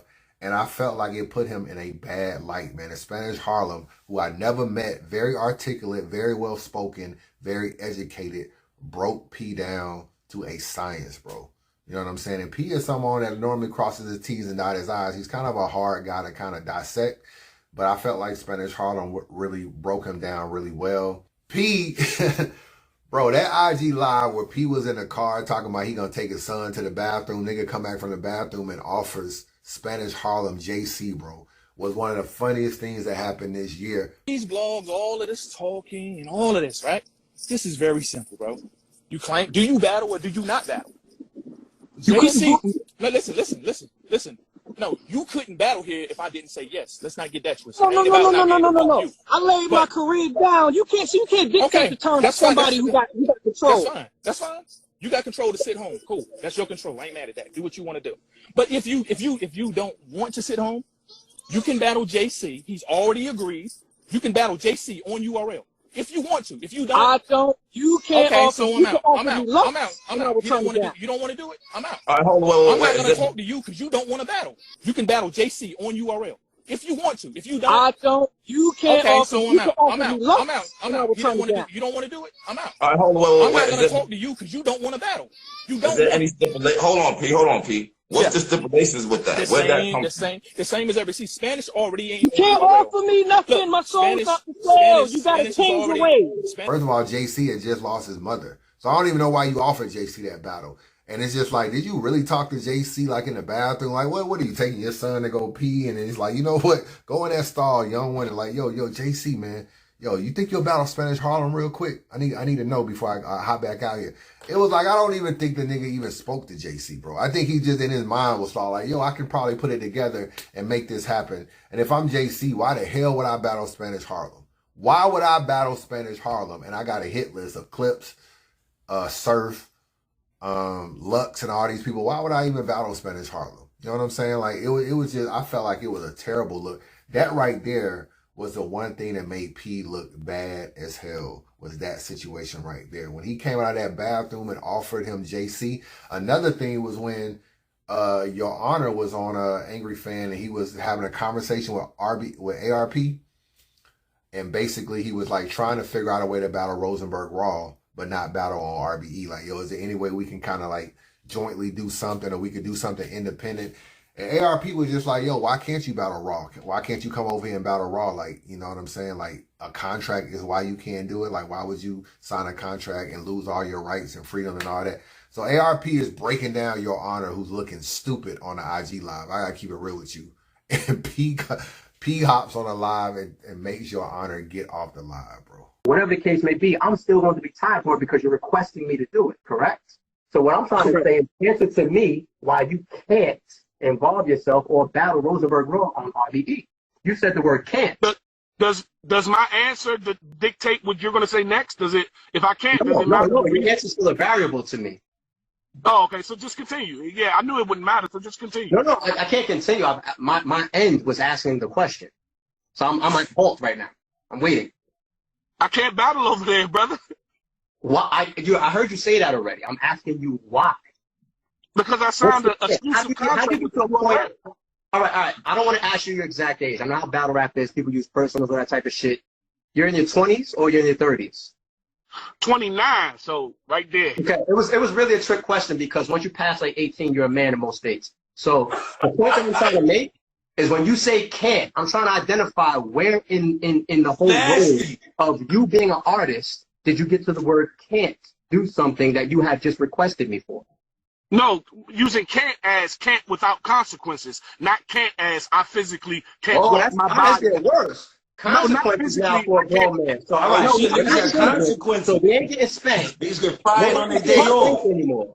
So all right, so when you say I couldn't hear you. In the world that we live in, using the English language, nobody says consequences in terms of applying them to themselves. So you must be talking about somebody else or some other entity giving you consequences. Is that true or is that false? Brother, I'm talking about me. I'm using can't as that without repercussions, not I can't walk into Lift Your Soul and battle whoever the fuck I want. That's not how I'm using it. I'm using it in the other way. Repercussions, consequences, synonyms, same. I get it. I understand the dictionary a little bit. I'm asking you. I wasn't trying to lowball you, my boy. I'm asking you where the repercussions or the consequences coming from, because you're not talking about giving yourself repercussions or consequences. It's coming from the league. Which league? The URL. Okay, are they consequences that you have accepted and you want? Correct. Not that I want, but I've accepted. Not the want. Oh, shit. Accepted. Yo, you didn't even negotiate the I'm supposed contract. to exit here. I'm supposed to exit here. The comment's gonna say too.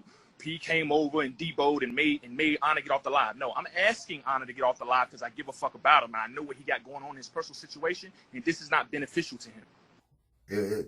It's been, shout out to Angry Fan. For a minute, bro, when Angry Fan was on that little IG run before niggas started stealing all his lives and uploading them on their own channel, which was some whack stuff to do. Let that man have his content.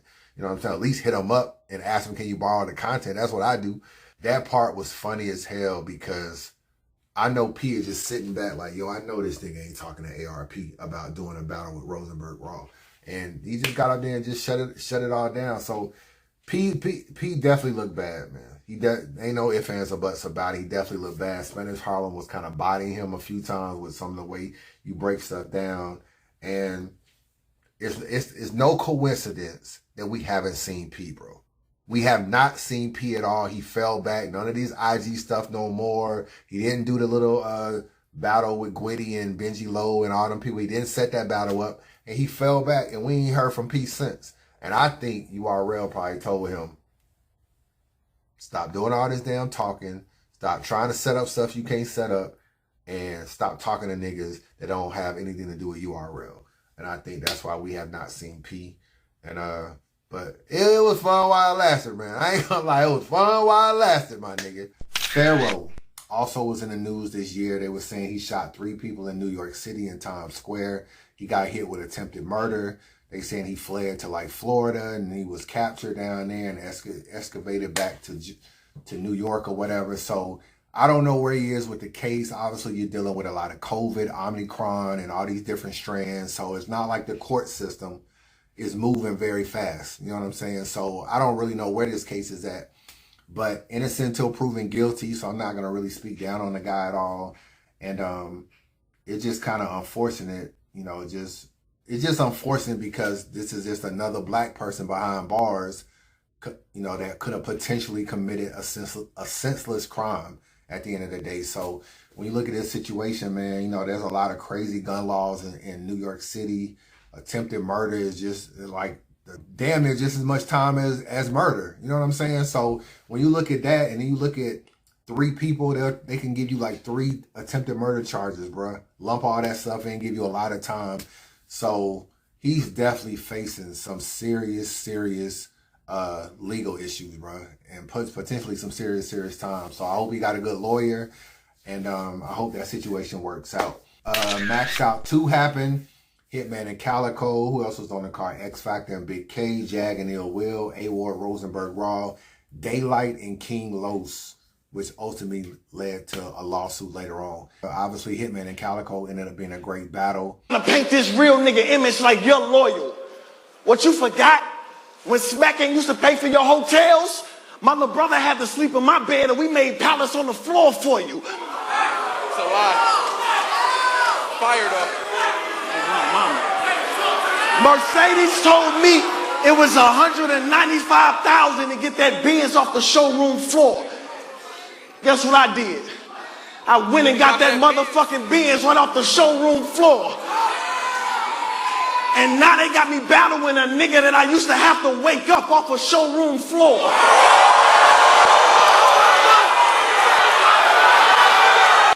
I didn't really like X Factor and Big K.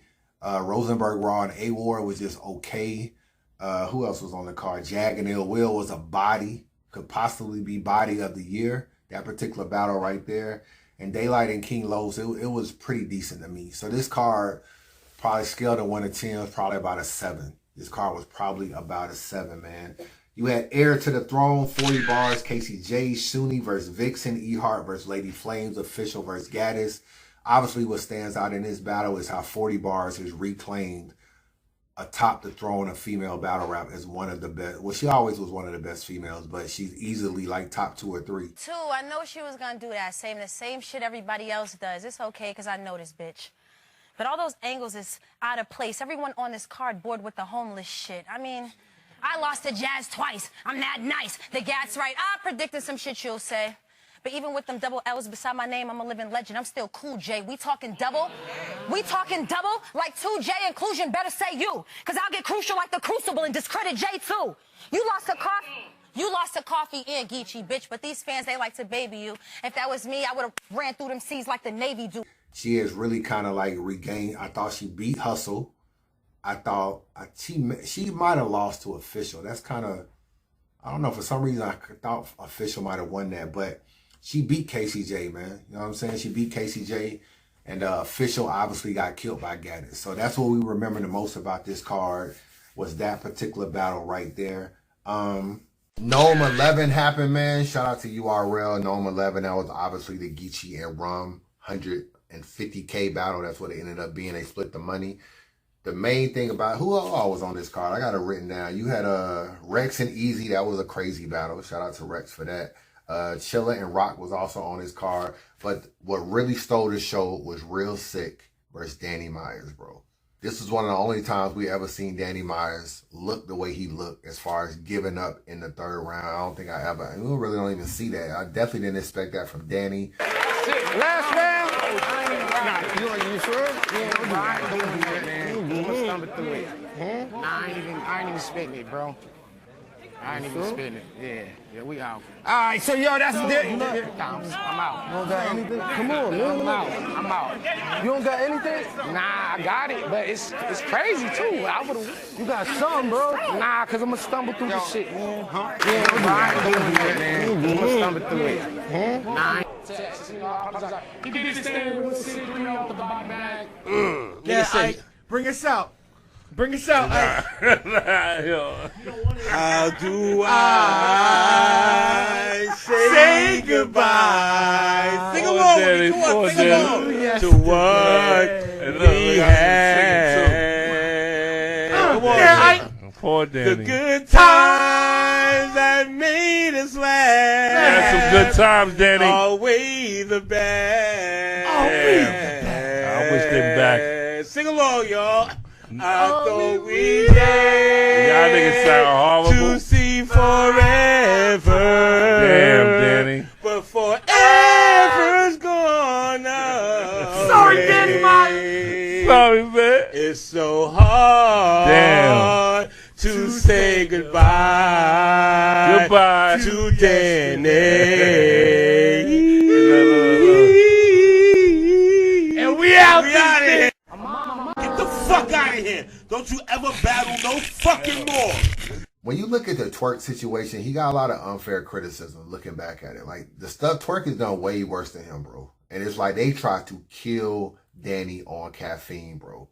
They tried to kill him. I'm talking about Nunu Nails was on Danny. Surf was on Danny, talking about this is not what we do on URL, all this kind of stuff. They do not keep the same energy with Twerk. Sloppy, dusty, soft, disgusting, unmitigated. I'm gonna talk to you face to face, Danny. God, that was ugly. Gave up? I'm sorry, my bad. Gave up. You could have been champion of the freaking year. You gave up. Nasty. Where's you? And nasty. We know him to love. No, you know what? Because I don't want people to curse me out. But that was disgusting. That is not what URL represents. That's not even what you represent, Danny. You know, when they pan to Twerk, they just be like, yo, Twerk just got to get it together. He just got to prepare. He just got this. They don't be saying like, yo, we don't do this on URL. We ain't booking this kind of battle. Like, what are you doing? Like, they don't spaz on him like they was spazzing on Danny Myers. And he caught it from every angle, bro. And looking back at it, I actually felt like it was a little too much. Just looking back at it, just to see the way, I ain't gonna say it was too much. Let me take that back. I won't say it was too much, because I ain't gonna lie. It was kind of shocking, and it was some stuff we had really never seen before, really kind of in battle rap. A nigga just refusing to spit around or just quitting and giving up. We really don't be seeing that. We especially don't be seeing nobody do that on a gnome. So I think Danny got good criticism that time. You just don't keep the same energy with other people who have choked a lot.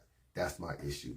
The whole battle rap community is making a bunch of excuses for Twerk that they were not giving Danny Myers, bro. Danny Myers and gave his life to battle rap and was probably taking a lot of battles, obviously got a lot of kids, probably got his wife, got her situation she dealing with. I don't know how many battles he had around that time. Nobody was giving Danny Myers a lot of tired, you know, overworked excuses. They was killing Danny Myers. On New Jersey Twerk, they got all these excuses. Car accident, everywhere, bro. Everywhere is a bunch of excuses that they were not giving Danny Myers. So I'm not going to say Danny Myers' criticism was unfair. It's just y'all got to keep the same energy with people that's doing worse than Danny. And y'all definitely not doing that. And it just goes to show how much Danny is not in the cool crowd. He ain't in these spaces. He ain't kikiing, hi-hiing. And at the end of the day, he's still kind of like a URL guy that's not a URL guy.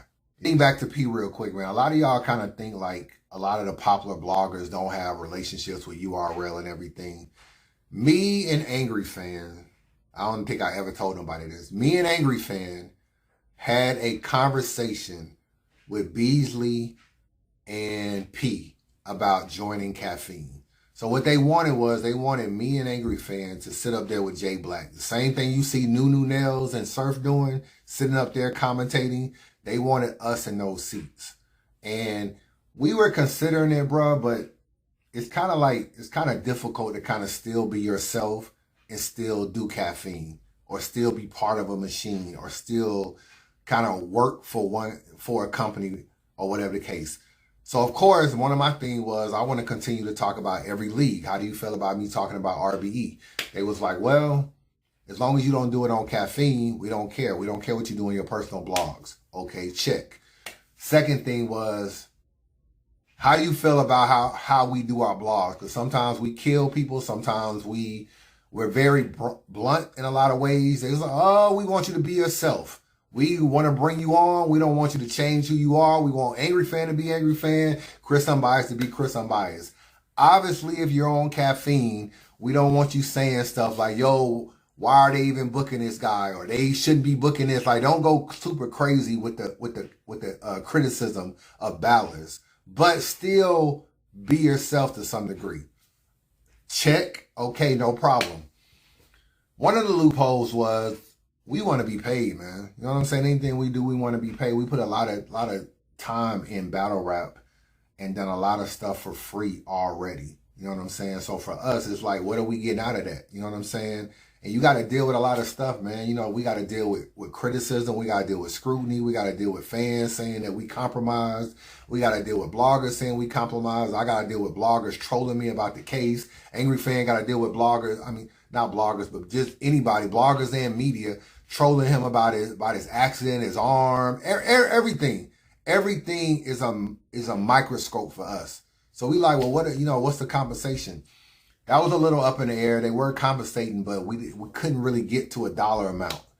So then, to be honest, me and Angry Fan was talking, and we was just like, yo, I don't really know if it's the best move for us.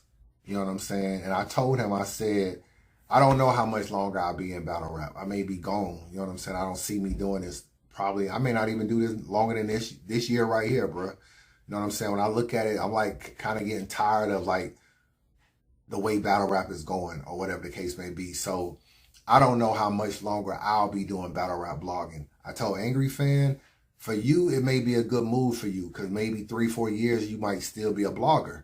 So for you, elevating may be a great thing. For me, I'm kind of trying to find a way to get out of the game. You maybe continue staying in there.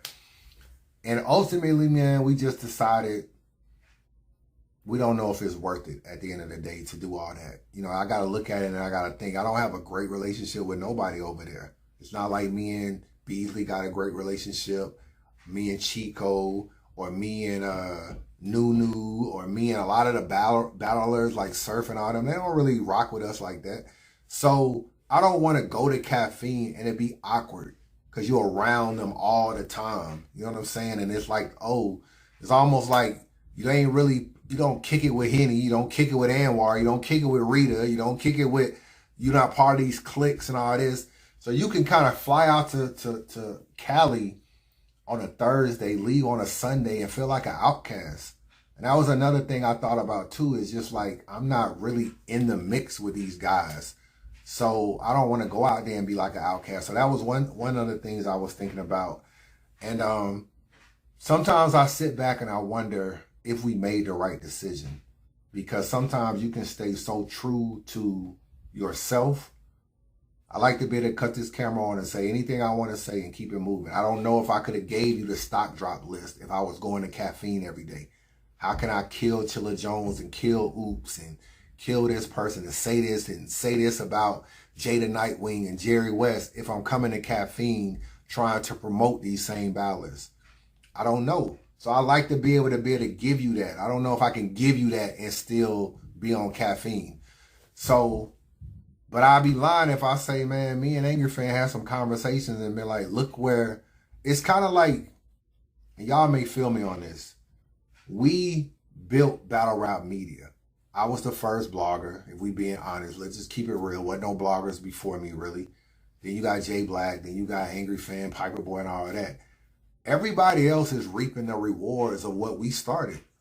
What me, Angry Fan, Jay Black, and Piper Boy laid down the ground of battle rap media. Everybody else is reaping the benefits. And when I say reaping the benefits, I mean they're around all of these different entities that we kind of laid the foundation for and made people respect battle rap media. So now you see like a Black Compass Media, you see a Henny Man, you see a Anwar, you see these people. These people benefit from the groundwork we laid down. So yeah, you want to stay true to yourself and be like, oh, I don't really want to be a part of caffeine. I'm just cool where I'm at. But then you see everybody out, niggas at Chris Brown house, niggas sipping champagne with Drake, nigga, and you be sitting back thinking, that really could have been me. You know what I'm saying? They asked me to do it, but am I being so true to myself that I'm missing out on that or not? It's always a thing that plays in your mind of trying to find a balance. And I don't really know if me and Angry Fan made the best decision, but we made the decision that we could probably live with enough at night. A little bit for me is peace of mind. You know what I'm saying? A peace of mind. I don't want to be on caffeine and have 1,000 niggas in a chat talking about my case. Like, for what? Some of it is peace of mind. Like, I live a very peaceful life. Only in battle rap do people talk about stuff that I never talk about outside of battle rap. And I get in battle rap and gotta watch some blogger do 1,000 blogs about a case that he don't know nothing about, that I sat in a doggone courtroom for 2 years, that I really know what's going on. And when I tell you what's going on, you don't want to believe me in what's going on. So you try to paint your own narratives. Only in battle rap do I deal with that. In my regular life, bro, nobody talks to me about no case, no nothing. Nothing negative. Everything is positive, or you not part of my life no more. Only in battle rap do I get trolled, do say this, battlers want to fight you. Only in battle rap do you get negative comments and negative stuff. So a part of me was like, the more you put yourself out there, it's just more of that at the end of the day. So I think for Angry Fan, no, I told him, I said, yo, nobody bothers you, bro. You kind of like the people's champ blogger. If you go on caffeine, niggas gonna say you sold out. Niggas gonna say you not keeping it real. Niggas gonna say you part of the machine. Oh, they finally got Angry Fan too. Like, first, you know, y'all already think Jay Black sold out.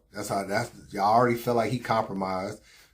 Now it's like, even when we being ourselves and trying to keep it real and still trying to be honest in blogs, y'all still gonna put us there anyway. So some of it was like, do we even want to deal with that? But some of it's like, yo, these niggas is with Drake. These niggas is with Chris Brown. These niggas know, these niggas is out here enjoying life. I mean, enjoying battle rap in the masses and everything. So some of it is, do you want to be a part of that, or do you want to stay true to yourself? And it's a balance, man. So I don't know how the fans would have took that, seeing me and Angry Fan on caffeine. But it was presented to us like, yo, we feel like we can shock the world having you and Caps on caffeine. You, Caps, and Jay Black would destroy the internet. Probably right. You're probably right. You know what I'm saying? You got 3 different personalities. Like, our commentary after a battle would have been insane. But I don't know. We decided not to do it. I don't know if the opportunity ever presented itself again, but we just thought at the moment, we didn't know if it was worth it based on the amount of money that was being paid. And plus, another thing I was thinking about was, I got a lot of businesses. I don't know if I can really be in California Thursday through Sunday. You know what I'm saying? Like 2 times out the month and stuff. Like, I don't know how available I am to do stuff like that. But I don't know, man. We definitely thought about it. We thought hard. Well, me and Caps had a lot of conversations about it, bro. Like, should we do it? Should we do it? Should we do it? I don't know, bro. Should we do it? Maybe we should do it. Maybe we should. Man, the hell with that. All these other niggas enjoying the fruits of our labor. Like, let's just do it. Nah, I don't really know if we should do it. A lot of things, man. So, it's just interesting, bro. It's just definitely interesting, man. And real quick, since we could not decide on whether or not we wanted to do the caffeine with Jay Black and, you know, do the whole Nunu Nails, surf thing, they was like, well, why don't y'all just be Ultimate Madness judges? Y'all can start there and then figure out, get your feet wet, figure out if this is what you want to do, and then decide if you want to work with Jay Black. We was like, all right, bet. That's easy. Ultimate Madness judge. That ain't really nothing. Bro, that jump was no bread, bruh. Niggas wanted us to be an Ultimate Madness judge for no money. No. Bro, ain't nobody working for free, bruh. Ain't nobody working for free. Them days is over with. You know what I'm saying? It was people that were judges. I mean, obviously you got Tony Bro. I think you had Gaddis. I think you had DNA. I think you had Hurricane Dew. Well, they was presented to us like it wasn't no pay. So I don't know about them. I don't even know why if they were doing it, I don't know why they was doing it for no pay. You know what I'm saying? Like, I don't think they got paid either. And it's just like, nah, man, ain't nobody like, nah, we put in way too much in battle rap media to do anything for free anymore. Like me, Angry Fan, and Jay Black and them, we put way too much in. You want us to judge Ultimate Madness 4. Look who's on Ultimate Madness 4, bruh. Sheed Happens, Truth, Watson, MVP, Real Name Brandon. The list goes on up here. I can't think of everybody. There's an argument that can be made. Me and Angry Fan is more popular than anybody on Ultimate Madness 4. I think that's a pretty safe bet to say. Nex and all these other people that was on there. We are more popular than they are. You want us to do it for free? No, bro. Like, you want to every Saturday or every other Saturday, we have to take time out of our day and sit and watch 7 hours of battles, 6 hours of battles, and judge them. That takes up a lot of time, man. You know, time is money. So, and then when you look at how much money Caffeine has, it's like y'all can't find a way to put it in a budget at all to pay the judges. No, man. No, and I talked to them, like, look what Minnesota Luke and Battle Fanatic went through. They went through all that drama for no money. You know what I'm saying? For no money. Y'all clowning them. Y'all saying they terrible judges. You should get rid of the judges. They getting cursed out by Sirius Jones and cursed out by Swave. And, you know, Daylight is clowning them. All kind of stuff. They went through all of that for no bread. No.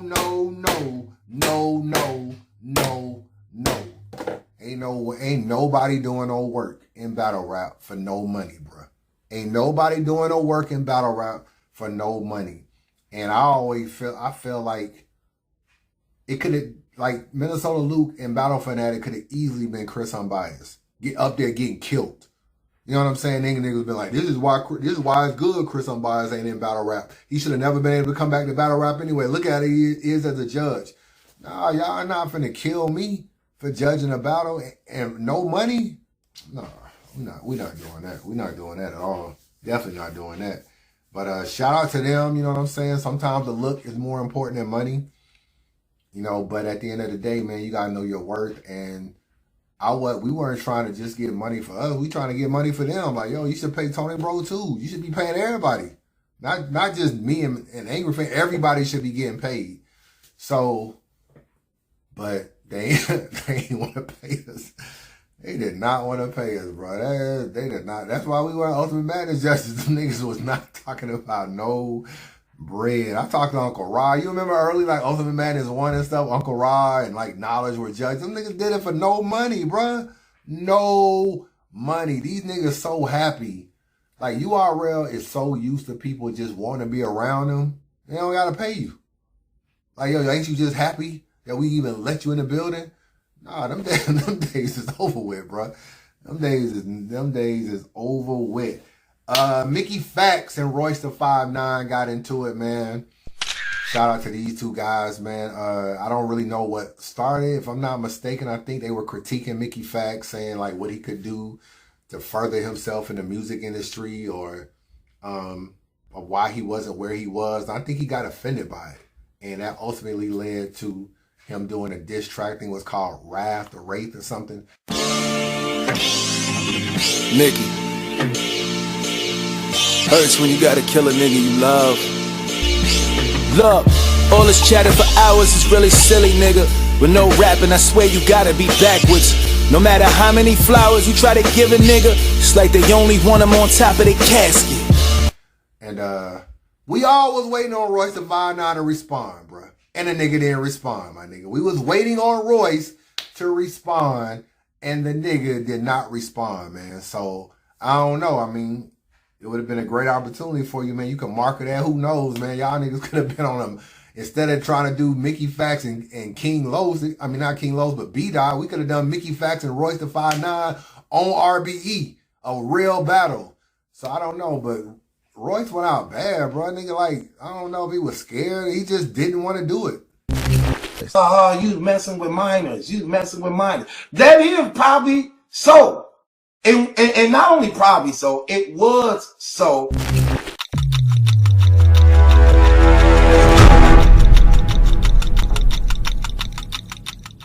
I can't believe how you rap. That shit crap indeed. You think this weak ass style gonna get you some actual cheese? You think this weak ass style gonna get you some actual cheese? I will pimp slap the shit out you. If you ever think you gonna get out of this rapping league, the closest thing you gonna get to URL is me. Smacking B.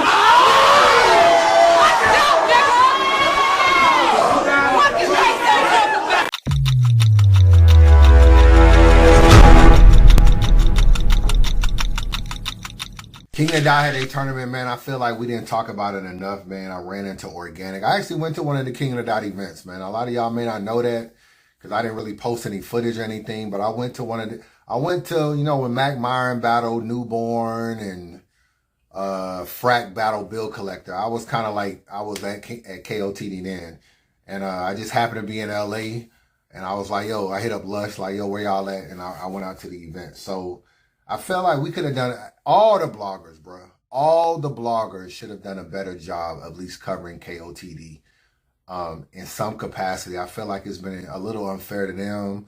You know, we've been covering obviously URL, RBE, you know, even other events we cover even more than that, something like a Gates of the Garden or something like that. And I just feel like we could have gave KOTD a little bit more shine. So I want to try to do more moving forward with KOTD as far as giving them a little bit of different looks or whatever, because they've had some good battles. Some of these battles in this tournament were really, really good, bro. You look at a lot of Mac Myron battles were good, Scotty, Riggs, you know, a lot of people had great battles in the tournament, man. They're giving away $100,000, and it is down to like, at the time of this video, it's down to like the final 8 or final 4. So, shout out to them, man, doing big things. Obviously, it was kind of filled with a little bit of drama. Jag backed out of the tournament. Mav backed out of the tournament.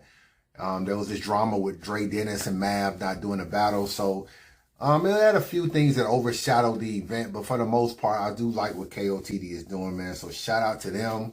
Rex did an interview, man. Very telling interview, man. You know, shout out to the niggas that did the interview. That nigga said he been a Crip since 1999, bro. 1999. I ain't really saying that, you know, that ain't true or nothing. I don't really know if he been a Crip since 1999. I'm not really saying that ain't really true, man, but 1999. So you've been a Crip since you was a teen. What's up with the C's? They saying you're Crip now. You saying you're Crip. The people want to know, when were you Crip? When did you start? 1999. Oh, because the talk is like it just happened. Yeah, now. that's how they talking to me. Like how now you turning low. And then knowing you, if you were Crip before, you would have been saying that in your rhymes. Nah, because I was trying to get Dot Mob famous. What the fuck I'm gonna get the Crips famous for? Snoop and already did They're that. already famous. I ain't gonna get no money when you say Crip. Okay. I ain't gonna do that. So at the same time too, I'm from Harlem, so I'm from a population that's overpopulated by Bloods. Yeah, so it wasn't cool to say you was Crip either. The most interesting thing about this, bro, is he said that it wasn't cool to be a Crip in Harlem, and that he didn't really try to blow Crips up because the Crips had Snoop, so he was trying to blow Dot Mob up. Bro, I ain't gonna lie, I don't know a lot about games, but I do know from my time being locked up, man, if you ain't repping your game, niggas is on your ass, bro. You know what I'm saying? If you ain't even if you try to get out of a game, they trying to beat you up. If you ain't repping it, they trying to beat up. You don't get a chance to say it ain't cool to rep Crip. So that's why you ain't been hearing me rep it or whatever the case. I guess he was trying to say Bloods kind of took over his neighborhood, so it wasn't cool to be a Crip. You don't get an opportunity for that to even infiltrate who you are. You know what I'm saying? So this is interesting, man. And I don't really remember Rex ever talking about being a Crip in none of his battles, bro. Even when he battled Rum Nitty the first time at Snoop's Gladiator School, he wasn't throwing C's up and doing all that. So I ain't saying you lying.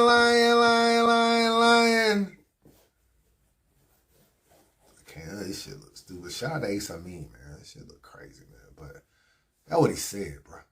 He had a few versus battles this year. Obviously, Lux and Dipset.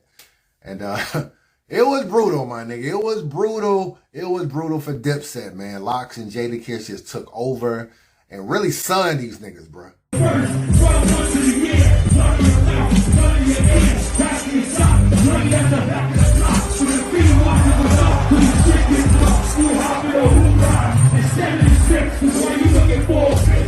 Obviously, Jadakiss became the star of this whole situation, man. Yesterday's price is not today's price, man. Yesterday's price is not today's price. Yesterday's price is not today's price. You also had Ja Rule and Fat Joe do a versus, man. I think Ja Rule won that verse.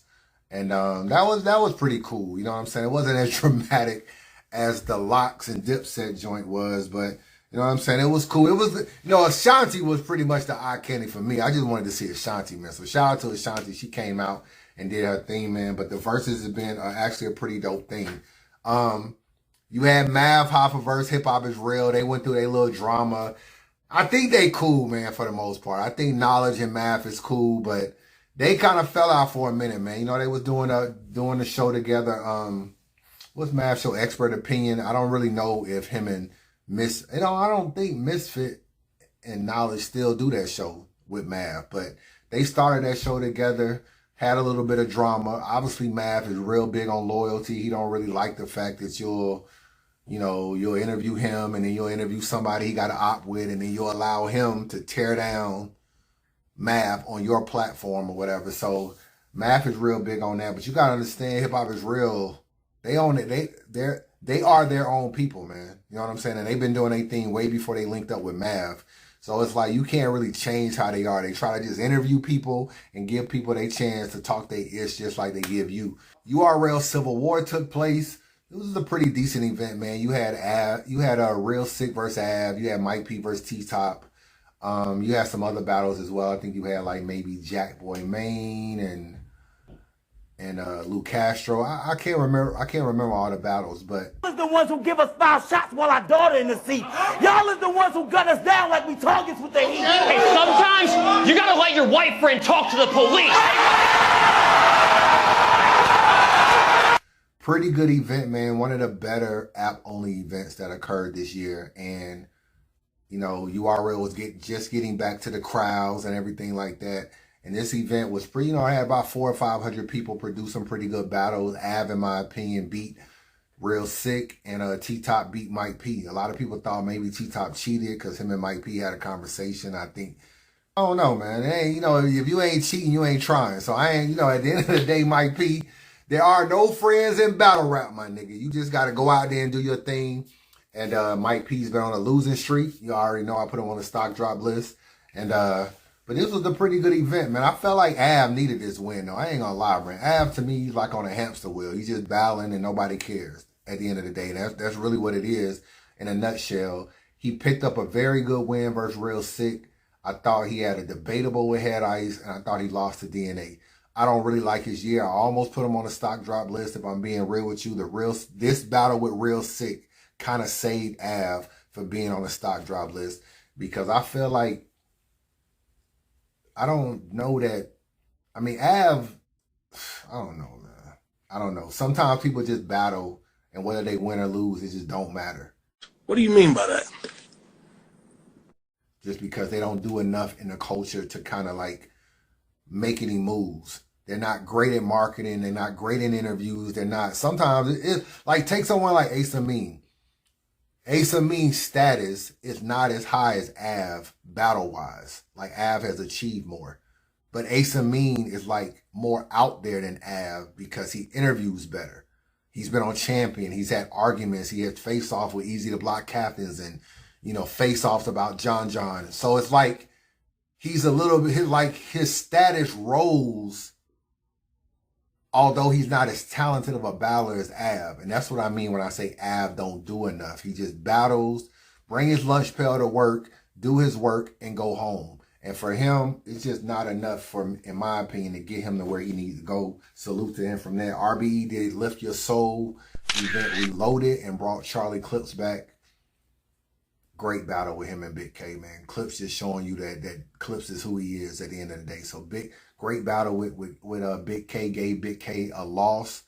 I think Big K might have lost all 3 rounds of this battle, bro. And I can't say that about Big K at all, really, as far as losing battles, because the nigga be doing his thing.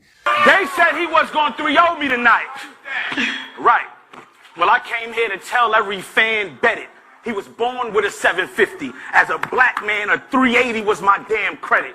Call the damn medics. Call the damn medics. Cause blood gonna fly on everything in the room, even the equipment if this man said it. So when Avocado asks what happened, tell him we in Atlanta. And the Hawks is the reason why his cam reddish. If that went over your head, okay? If that went over your head, that's your fault. But he ran into Clips, and Clips is too well-rounded for Big K. End up beating Big K. Who else was on here? You had Danger Zone and Excel. That battle was Ill Will, Smoke Clean, beat him 3-0. O-Red and B Magic. I think O-Red won that battle. B Magic choked. And you had Bonnie and Street Hymns. Bonnie won that battle. So the event was all right. It wasn't nothing crazy. It was supposed to have Chef Trez, Emerson Kennedy on there. That battle didn't go down. Emerson Kennedy backed out due to COVID. And so the event was just all right. You know what I'm saying? Scale of 1 to 10. Event was about 7. You know what I'm saying? Just about a 7. You had the prep controversy. You know, I already talked about that in the stock drop list, so I'm not going to stay on it long. But I thought prep just did really some corny stuff at the end of the day, trying to play multiple people, bro. T-Top, Rum Nitty, Holmesy the God, all these different people, because there was a female in battle rap who said that she did not feel that battle rappers talked to her because she was dark-skinned.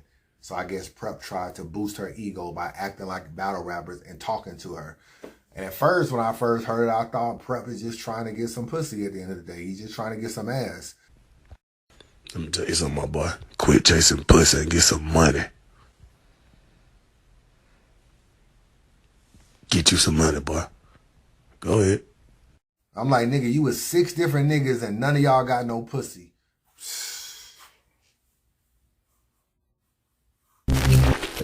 You messing with minors. You messing with minors. That is probably so. And not only probably so, it was so.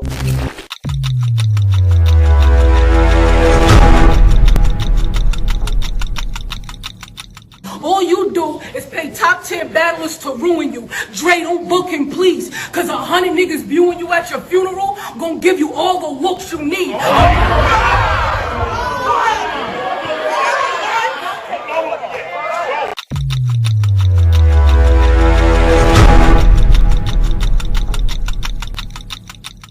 Byron Blake, man. Let me talk about this, man.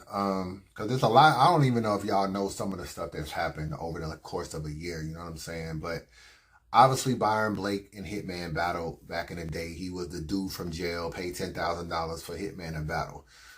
Now, I'm in a Facebook group. I got a Facebook group. If I go in my Facebook group right now and search Byron Blake's name, I can pull up every post that he posted in my Facebook group. And some of those posts talk a lot about how Hitman really didn't do a lot of support after the battle. He didn't really comment about it. He didn't post about it or nothing like that. And I think my personal opinion is Byron Blake was disappointed that this was someone from the Midwest. This was his way to get on. He battled Hitman Holla, and I think he felt Hitman should have done more in terms of promoting the battle, in terms of, you know, before the battle, you know, him and Hitman, I think it went to like some basketball games and stuff. I think after the battle, they didn't really hang out. So all of this, whatever perceived friendship or looking out he may have thought Hitman was going to do, I think he was disappointed. There were posts in my Facebook group about Hitman not promoting the battle. So I know that was something that bothered him. So I think that's his real grudge. It's not so much that little fight that happened years ago at the King Juice event. So obviously we know that Byron Blake got jumped or whatever at the gas station. I don't ever want to see nobody get jumped or get hurt. You know what I'm saying? But Byron Blake is only in Atlanta because he's a part of Calico's round, bro. I don't care what Calico say. I don't care about none of that. I know a lot more behind the scenes than y'all think I do in this situation. And if you listen to some of Calico's, first of all, let me just say this. Byron Blake tried to say that he bought a ticket for Max Out and he just was coming, you know what I'm saying, on his own. All right. Byron Blake was at the BP gas station, which is across the street from the venue. He's there at the same time Calico is there. Calico puts him on his live. Hitman sees that he's on Calico's live, like, oh shit, they hanging out together, pulls up, jumps him. Why would Byron Blake, who bought a ticket to come to the event, be at the BP gas station in the middle of the event, bro? Calico is a main event, so he's not in at the battle rap event early. So you mean to tell me this is the last battle on the card, Calico is showing up at the last minute, you missed all the other battles, but you were there for the event? That doesn't make any sense. Okay, while you're outside and a whole event is going on, you missed every single battle that happened in the building. Excuse me. Then the chances that you are at the same BP gas station as Calico at the same time also is too much of a coincidence. Then Calico is like, yo, there go Byron Blake, as if Calico would just see you and know that you're Byron Blake. Come on, bro. You know what I'm saying? Byron Blake could walk by you right now. You wouldn't even know that was him. You know what I'm saying? Like, he's not that recognizable to where he, you know, like I would pull up at an event and be like, yo, there go Blake. So that is also too much of a coincidence. And if you listen to some of the posts, at first he was saying, oh, I don't know nothing about this Byron Blake situation. Like, he just was there and I was there and we just happened to be there at the same time. That's a Missouri on Missouri type thing. That had nothing to do with me. Blake just happened to be walking in the building while we was about to walk in the building. We was outside the building. You know what I'm saying? Whatever happened with that situation, that's a Missouri thing. That's their business.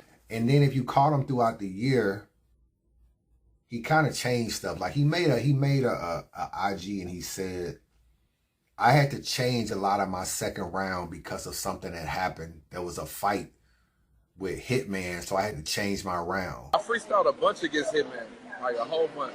My third round, I really had a lot of freestyle, like at least 16 bars worth of freestyle within just one round, just in the third.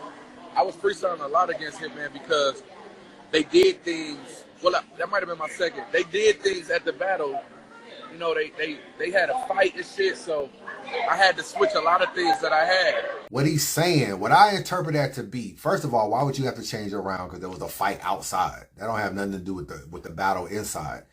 You're changing your round because the fight caused Byron Blake to not be able to be in the building. And I think you were going to use Byron Blake in the building, but because he got jumped, he didn't come in the building. So you had to change your round because what you would have said would have not have made sense because he wouldn't have been in the building anymore. That's how I took it personally. But you know, this is one of these things, man. People probably don't want to admit it because at the end of the day, it makes Calico look even worse. If he was like, yo, I asked him to come to the battle. I paid for him to come to the battle. Whatever the case may be, it just makes Calico look worse. But now, since then, right, you would think Byron Blake would mind his business, be, you know, not so much off the internet, but move on. You know what I'm saying? Like, at the end of the day, whatever you and Hitman got, when y'all cross paths, it is what it is. So Hitman's, obviously his house gets shot up, his girl gets shot or whatever the case. Byron Blake posts goes live on IG, bro, and talks about Hitman snitching to the cops, telling people what happened about his girl getting shot. He's crying on IG. I thought you was gangster, but you crying. Why you crying? I thought you was a street nigga and all this kind of stuff, and basically blaming him for the sentiment getting shot.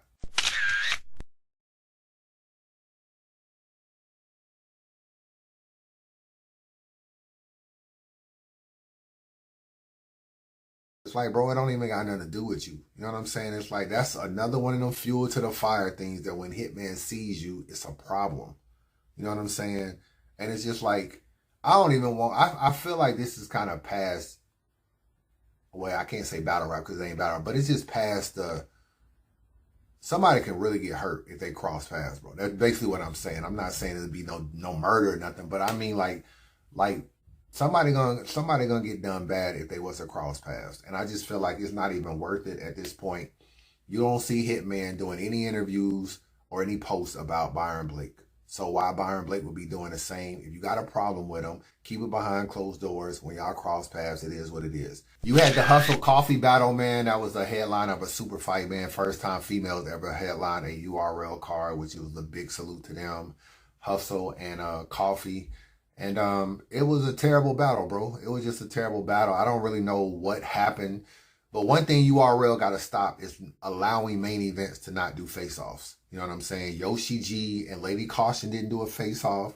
And Miss Hustle and Coffee did not do a face-off. And you got to stop people. When you see people beefing on the net or having issues on the net and then there's no face-off, that's like your last chance to resolve any issues. Prior to the battle, you could talk to them like, yo, we're going to have a clean battle tomorrow. Had they had a face-off, I think the battle would have been a lot smoother. You don't have no face-off the first time Coffee sees each other. It just is what it is.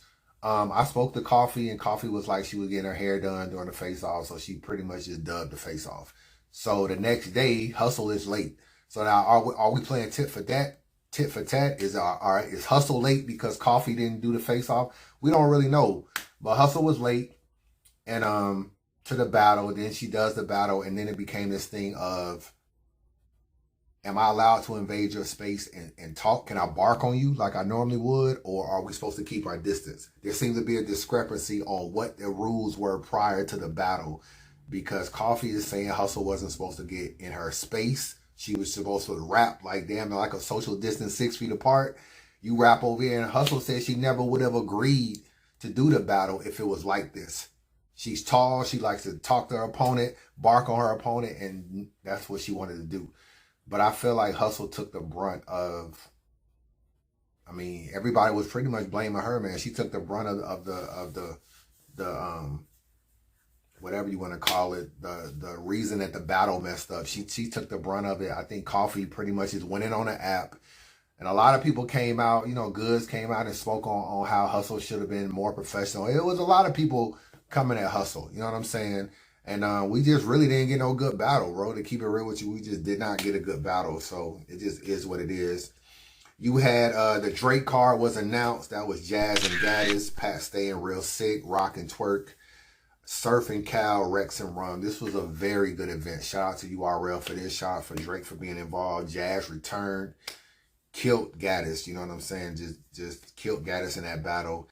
You know what scuffs my Timbs?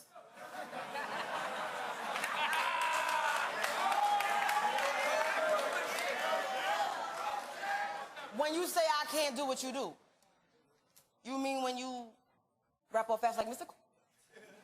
Like it's mystical? Not realizing it really limits you?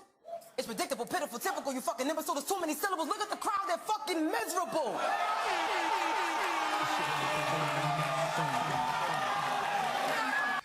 Surf and Cal. Surf did his numbers versus Cal. I got him winning the battle. And Rock and Twerk was damn near like a classic. That was a very good battle. So this was, to me, a very good card. And Drake just interacting as much as he was, being there the whole event, passing out champagne. Yo, it was fire, bro. I can't front. Then they had some Chris Brown battles, I think like a day before or a weekend before. Very good event, man. I ain't got no drama about that.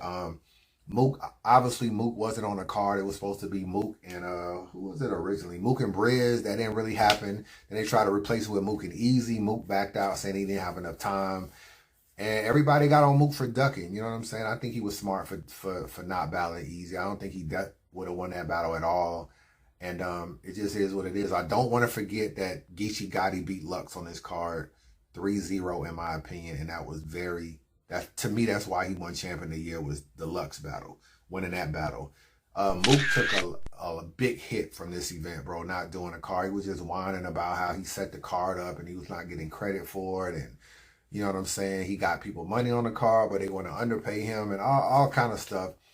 And I don't know if it was worth it at the end of the day, all the stuff he went through to do it. You know what I'm saying? I don't know. I'm not saying he won't get booked no more. There's going to be some battles for him. He can battle Arsenal. He can battle Hitman. He can battle Surf. He can battle Easy. He got battles, so he's going to get battles at the end of the day. So it didn't mess up him getting battles, but his stock... You shit me!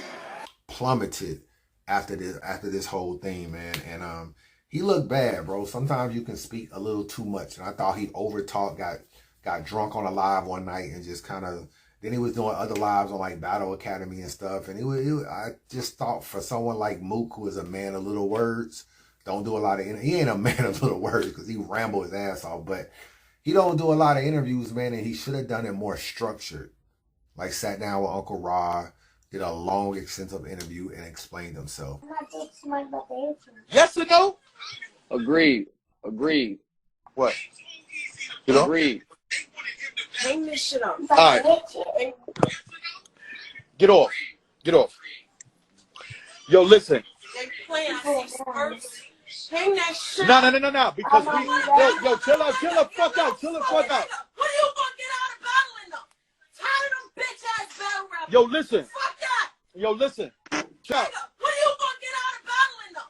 Tired of them bitch ass battle rappers. Yo, listen. Fuck that. Yo, listen. Check this out. What's up, bro? Check this out, right? You got light. Instead of doing these little IGs hopping on, like Mook got to be more media savvy than that, man. And you at a point where anybody will pull up on you and give you an interview, bro. You could have damn near called me and said, yo, I got an Untold Truth and an exclusive on a Drake card. Come to New York. And I'd have been looking at the loaded board like, oh, I got to take a run to New York. I got to get up there to interview Mook. So you got too much pull, bro. Like, you like the #1 interview in battle rap at that point. So do it the right way. You know what I'm saying? Definitely do it the right way. You messing with minors. That is probably so. And not only probably so, it was so.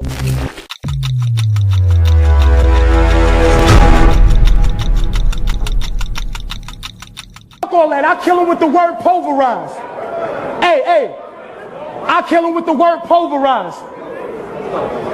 Yeah, you heard what the fuck I said? Pulverize, and then he fucking dead.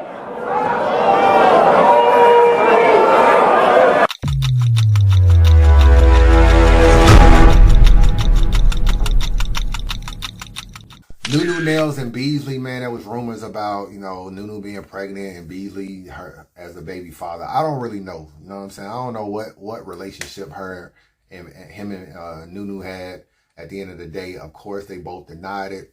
But I really don't have no problem with this, bro. They are two consenting adults and they want to have sex. Is cool.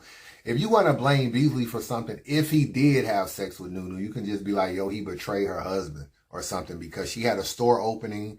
Her husband was there for the Nunu Expression joint. Her husband was there. Beasley was there. It looked like they said what's up to each other. So you may be like, damn, maybe he snaked her. Beasley's here. There goes my Beasley. Yes, so I'm gonna cut. Come in. Beasley's here. He missed my announcement. This is my bro. Love you. Thank you. My husband. What's good? Go ahead, baby. Then he was saying that he used to work at a record label Beasley worked at, so he knew Beasley before Nunu knew Beasley. So he may feel like, damn, Beasley played me there. So if you want to look at like but I don't really know if they had a real relationship, man. I ain't gonna lie, bro. People be sleeping with niggas' wives all the time. I'm not saying it's right, but it be happening. I ain't gonna act like if Beasley slept with this dude's wife, it's something I ain't heard in life before. Like, nigga, this go on all the time. There's plenty of single guys smashing niggas' wives all the time, bro. So I wasn't really tripping. A lot of y'all were like, oh, workplace is unethical. I wasn't going that far. Y'all just doing the most. Y'all put too much stock in Nunu job. Nunu ain't got no job, bro. You know what I'm saying? Like, what you mean a workplace? Ain't no workplace. Yo, I don't even think before Caffeine that Nunu was even getting paid from URL. To do what? To stand next on stage to smack? What else did Nunu do for URL? You know what I'm saying? Like, all she did was Norris put her on. Then she started hanging around URL. Then she was on stage looking cute next to Smack. What kind of salary would they be giving her for that? Nothing. You know what I'm saying? Nunu made her money booking battles, hosting events, hosting battles, that stuff. But just a big shout out to my platform, the URL platform, because I do strongly feel like without that platform, I probably wouldn't be able to have a business at this rapid pace. With this platform that they created, for many of us, I'm able to do promotions and get paid, do hostings and get paid, and just so many different things and gain so many new supporters. She wasn't getting any like salary from URL. Maybe she gets some money now through the Caffeine stuff because she be out there with Jay Black hosting. Prior to that, every time you saw her stand on stage, why would URL be paying her for anything? She was just up there. You know what I'm saying? So there is no workplace. She a pretty face around a bunch of guys that at the end of the day, you in a facility that is doggone 85% men. So niggas is on most other women that are in there, whether they busted or cute. So I'm not surprised that there's rumors of Nunu sleeping with multiple guys before she got married that are in battle rap. But as far as them having a baby, I mean, unless they come out with a baby and everybody like it's Beasley's baby, we'll never know, to keep it real with you at the end of the day. So that's kind of coming on. It's kind of crazy how stuff be big in battle rap. It gets talked about for a while and it just moves on.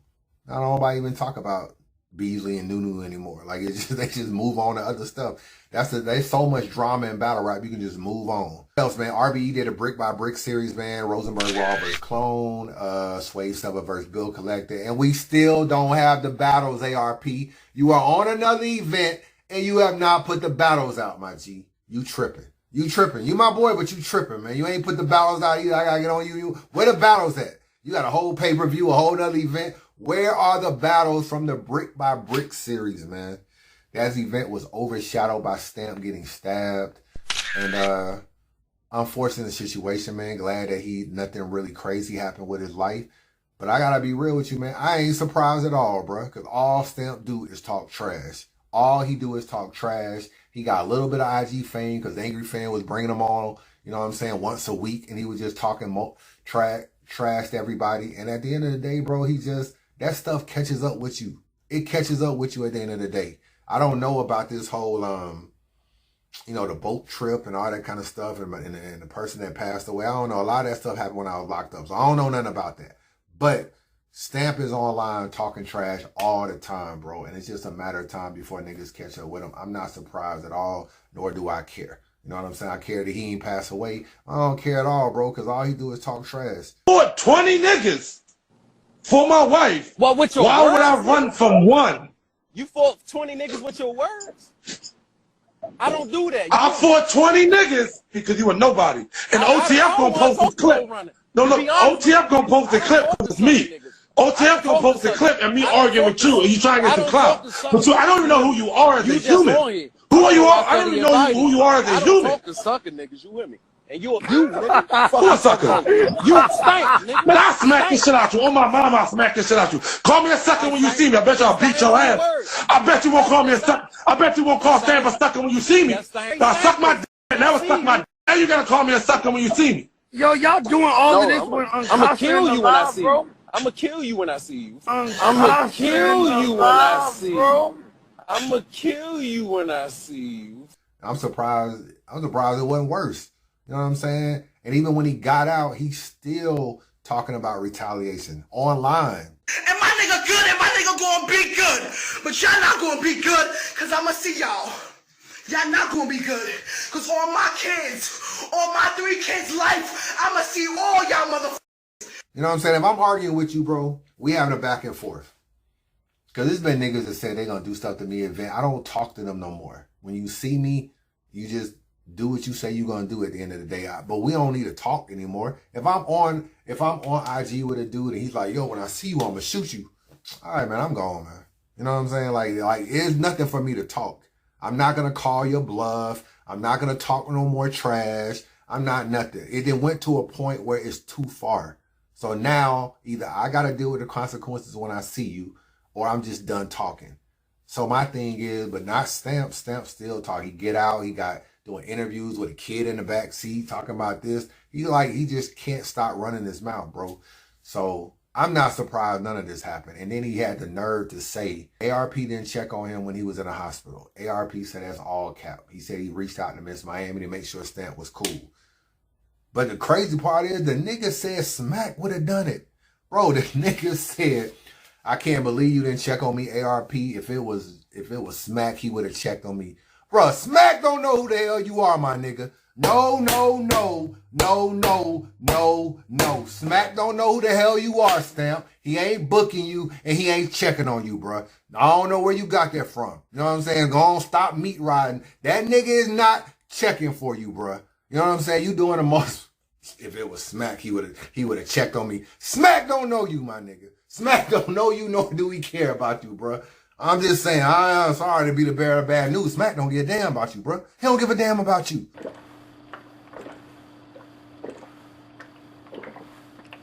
It just is what it is. You bugging on that. I saw that. I was like, this nigga is tripping, man. Anyway, man, Young Dolph passes away, man. Very unfortunate. You know what I'm saying? Very unfortunate. And it looked like the nigga was set up by one of his homeboys. That's the crazy part. You know what I'm saying? Just walking out of a cookie store and get shot. So, you know, someone followed him. Someone knows where he's going the whole nine. And sometimes the niggas closest to you can be your enemies, bro. That's just what I take from that. Sometimes people closer to you can be your enemies out of envy, jealousy, and everything. Is one of the worst things that you can even deal with, bro. You know what I'm saying? So RIP to Young Dolph, man. Very unfortunate that this even took place. You know what I'm saying? So Geechee Gotti and A-Ward, man. Snake Eyes and D.I. the Henny Man. D.I. the Henny Man lost. You know what I'm saying? The Snake Eyes, pretty clear. You know, shout out to Snake Eyes. He's been doing this thing. Shout out to Snake Eyes, the Midnight Madness belt champion right now, one of the belts. Geechee Gotti and A-Ward. A-Ward won, bro. He won. He was just better that day. And the fact that A-Ward can go in Compton, California on Geechee's league as a white boy, not a street white boy, because sometimes you got white boys that are a little bit street, a regular Christian white boy, and win lets me know he can go anywhere and win, bro. This notion, oh, if you just, you know, come where it counts. If you come to URL, you just won't do good. He will smoke all of you niggas over there, bro. He will smoke all of you. It's only a few of y'all niggas that over there that can hang with him due to the optics and due to the fact that y'all got such an entourage and crowd. You know what I'm saying? So certain people over there may look good. You know, Surf and some other people may give him a little bit of a run for his money. But the people I see him arguing with, I see him smoking. None. T-Top. I see him beating T-Top, and I rock with T-Top. I see him beating T-Top. Don Marino out here talking trash. They about to battle this weekend. We're going to see what's going on. That's at a small league in South Georgia. Who else? Jack Boy Maine. Bro, I got these guys smoking. I got A-Ward smoking these dudes, bro. You know what I'm saying? When I saw him go and beat Geechee in his backyard, I was like, yo, this nigga is built for anything, bro. He's built for any environment. He's so well-rounded, can freestyle. It's hard to beat this nigga clearly, bro. It's just hard to beat this nigga clearly. And I don't think a lot of these guys are even talented enough to win. You know what I'm saying? To beat him. So shout out to A-Ward for that. And we coming to the end, man. You know, the last thing that really happened this year, Chrome 23 was announced. We're going to see these battles this Sunday. See how they panned out, man. I don't know if y'all will see this video before Sunday. Maybe I will. But we're going to see how the videos pan out. Prestavia joined gun titles. What else we got? What else? That's really it, man. The King of the Dot tournament down to like the final four. I think Mac Myron and Bill Collector are battling. That's crazy because I figured those two would be the front runners. So I feel like whoever wins that battle will probably battle Pass, and whoever wins that is probably going to win 100K. And that's how that tournament is going to go. And that is the year, man. You know what I'm saying? That is the year, man. For everybody that had a good 2021, man, definitely stay blessed, stay believing in yourself, stay true to yourself. And don't let nobody tell you what you can't do, man. You know what I'm saying? Don't let nobody tell you what you can't do. For everybody that support Chris Unbias, I appreciate it. My true supporter, I definitely appreciate that. Subscribe to the channel, man. And that is the blog, bro. That's the blog. So holla at your boy. G2 is the third and last 1 at 814, 814, meet X20.